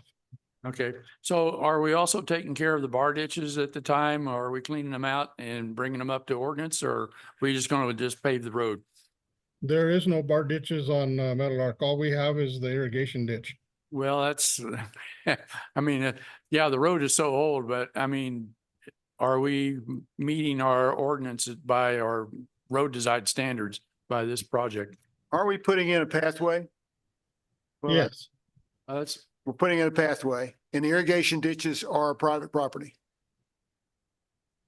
So okay, they clean them out themselves. but I think irrigation ditch is only on the south side of it. Well, wherever they are, they get to take care of that. Okay, I take care of mine on Corrales Road. yeah, but I mean, well, anyway, our design standard says that, we should have a bar ditch, but I mean, since that road is so old anyway, and nobody ever took We care of need, it. we need the space for the pathway. Okay, Michael, how wide is that road? I believe it's 25 to 26. It kind of varies, but so that's about what it is. And we're So how- making a 5-foot pathway? We're gonna widen it approximately a foot on either side. And we will stripe it with a pathway on the south side. Okay. The road design, the cross sections, I submitted that with the It's in the, application. right. okay. And we didn't get a motion and a second on this one. I think we're all tired. Motion. I thought we did a motion. No, not on this one. Second. Okay, so we have Okay. a motion to approve in a second. Now we, Had discussion. thank you. Okay, so how do you vote, Council Burkett? Aye. Councilor Alsobrook, Aye. Councilor Miera, Yes, sir. Councilor Woolman. Aye. Councilor Knight, Yes. Councilor Murray. Yes, Okay, so now we're going to go to consideration action approval of ordinance 24-06, repealing sections of Village Code, Chapter 20, Article 2, relating to alarm permits. I need a motion, please. So moved. Do I have a second? Second. I have a motion and a second. We have already discussed this. This is the alarms that Chief Manji said we don't do anymore. Does anybody have any other comments they want to make? Councilor Murray, how do you vote? yes, Councilor Knight, Yes. Councilor Woolman, Yes. Councilor Miera, Yes, sir. Councilor Alsobrook, Aye. Councilor Burkett. Yes. Consideration action approval of amended accounting policy.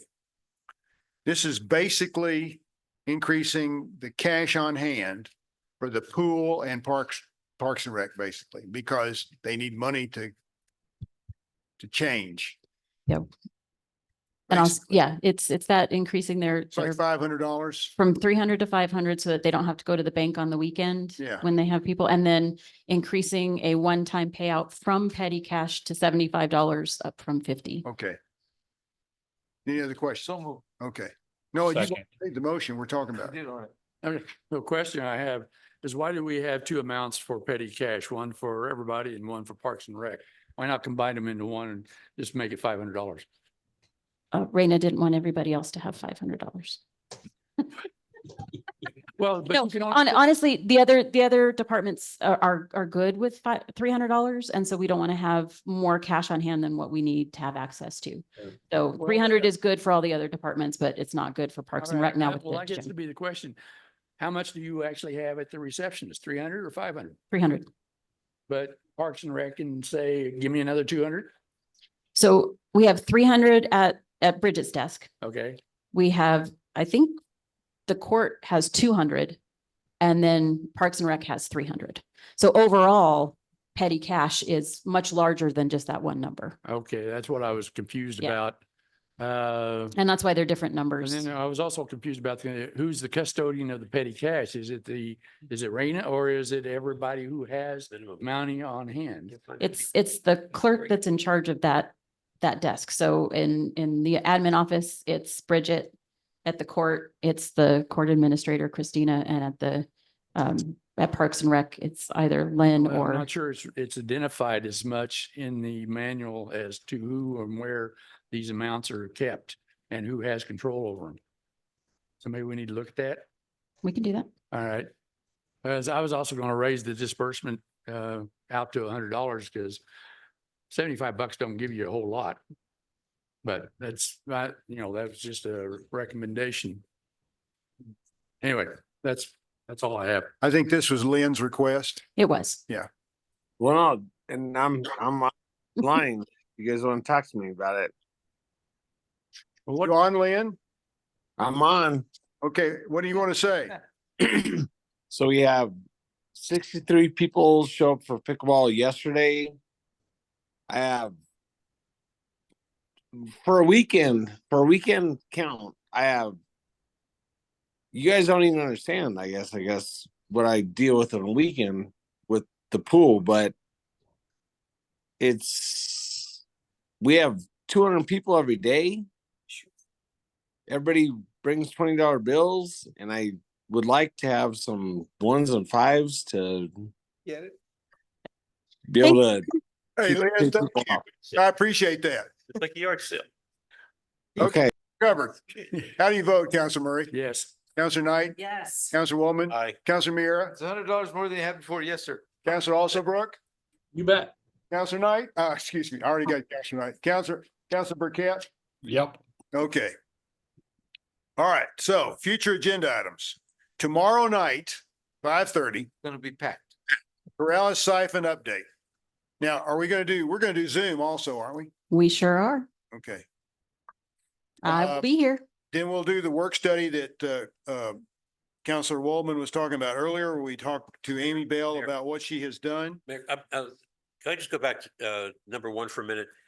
You mentioned a couple meetings ago about the Bureau of Reclamation. Are they part of this, or are they going to be a separate presentation? Separate presentation. Separate, Okay. yeah. Is that in July? It is in July, yeah. Great, thank you. Yeah, that's when they're working on With the Alvaro thing. what is it, 199? Yep, River Mile 199 project. They're not telling us about Elvado Lake, the dam. Oh, we're going to ask about it. Yeah, you can ask, but they don't even know. They're still studying it. Do you see that article? Well, you said Yeah. the article. 3 more years. 3 to 6 years. And they've already been doing it 12, It was front page on the Albuquerque Journal. front page. And you know what? Water still runs downhill as far as I remember. Yeah, but I think that's a correct statement. There are other things that run downhill too. But not if you hold it in. Okay, wait a second. Like- Work study, approval of ordinance 24-07, clarifying slope requirements. I expect a lot of input from Councilor Murray. Okay. Approval of ordinance 24-08, repealing portions of the general penalty for code violations. Those are the court fees. Oh, okay. Is this related to the $29 or we're having to? That is exactly it. Okay. Consideration overhead power line request. We have We have two. that will come before your council next meeting. You will get a chance to look at and approve the ICIP lists because we're going to have probably two, but they'll both be called ICIP. Approval of Main Street's Arts and Cultural District Plan. They will present that to us at that time and we'll get a chance to approve it. Okay. Yes. And then and then we have an appeal hearing for the lot size variance that was approved previously by planning and zoning. I had that down for the 25th. Now it's the 16th. It's the 16th. It's July 16th. Yeah. Okay. The 25th is the work study with Amy Bell. Well, it just initially I had it down. Thank I you. just have a question about tomorrow night. So is this gonna be the setup? Is Jason Kasuga gonna speak to us? You know, or s- I believe, isn't MRGCD running this tomorrow? They are, yeah. We're just We don't know. providing the location. So they'll come in tomorrow at 5 o'clock and tell me how to set stuff up. I'm guessing it'll probably just be Jason facing the room. So we'll probably just have the podium set up You can have the 12 disciples sitting up He'll there. be talking about. if he brings them. Yeah, And that'll be recorded, Melanie? Yes. Okay, great. okay. Anything else that anybody thinks they would like to put on future agenda items? And before council leaves, we need your signatures on the 2 publish and post. Good. Okay, since we have finished the business session, meeting is adjourned. Mayor.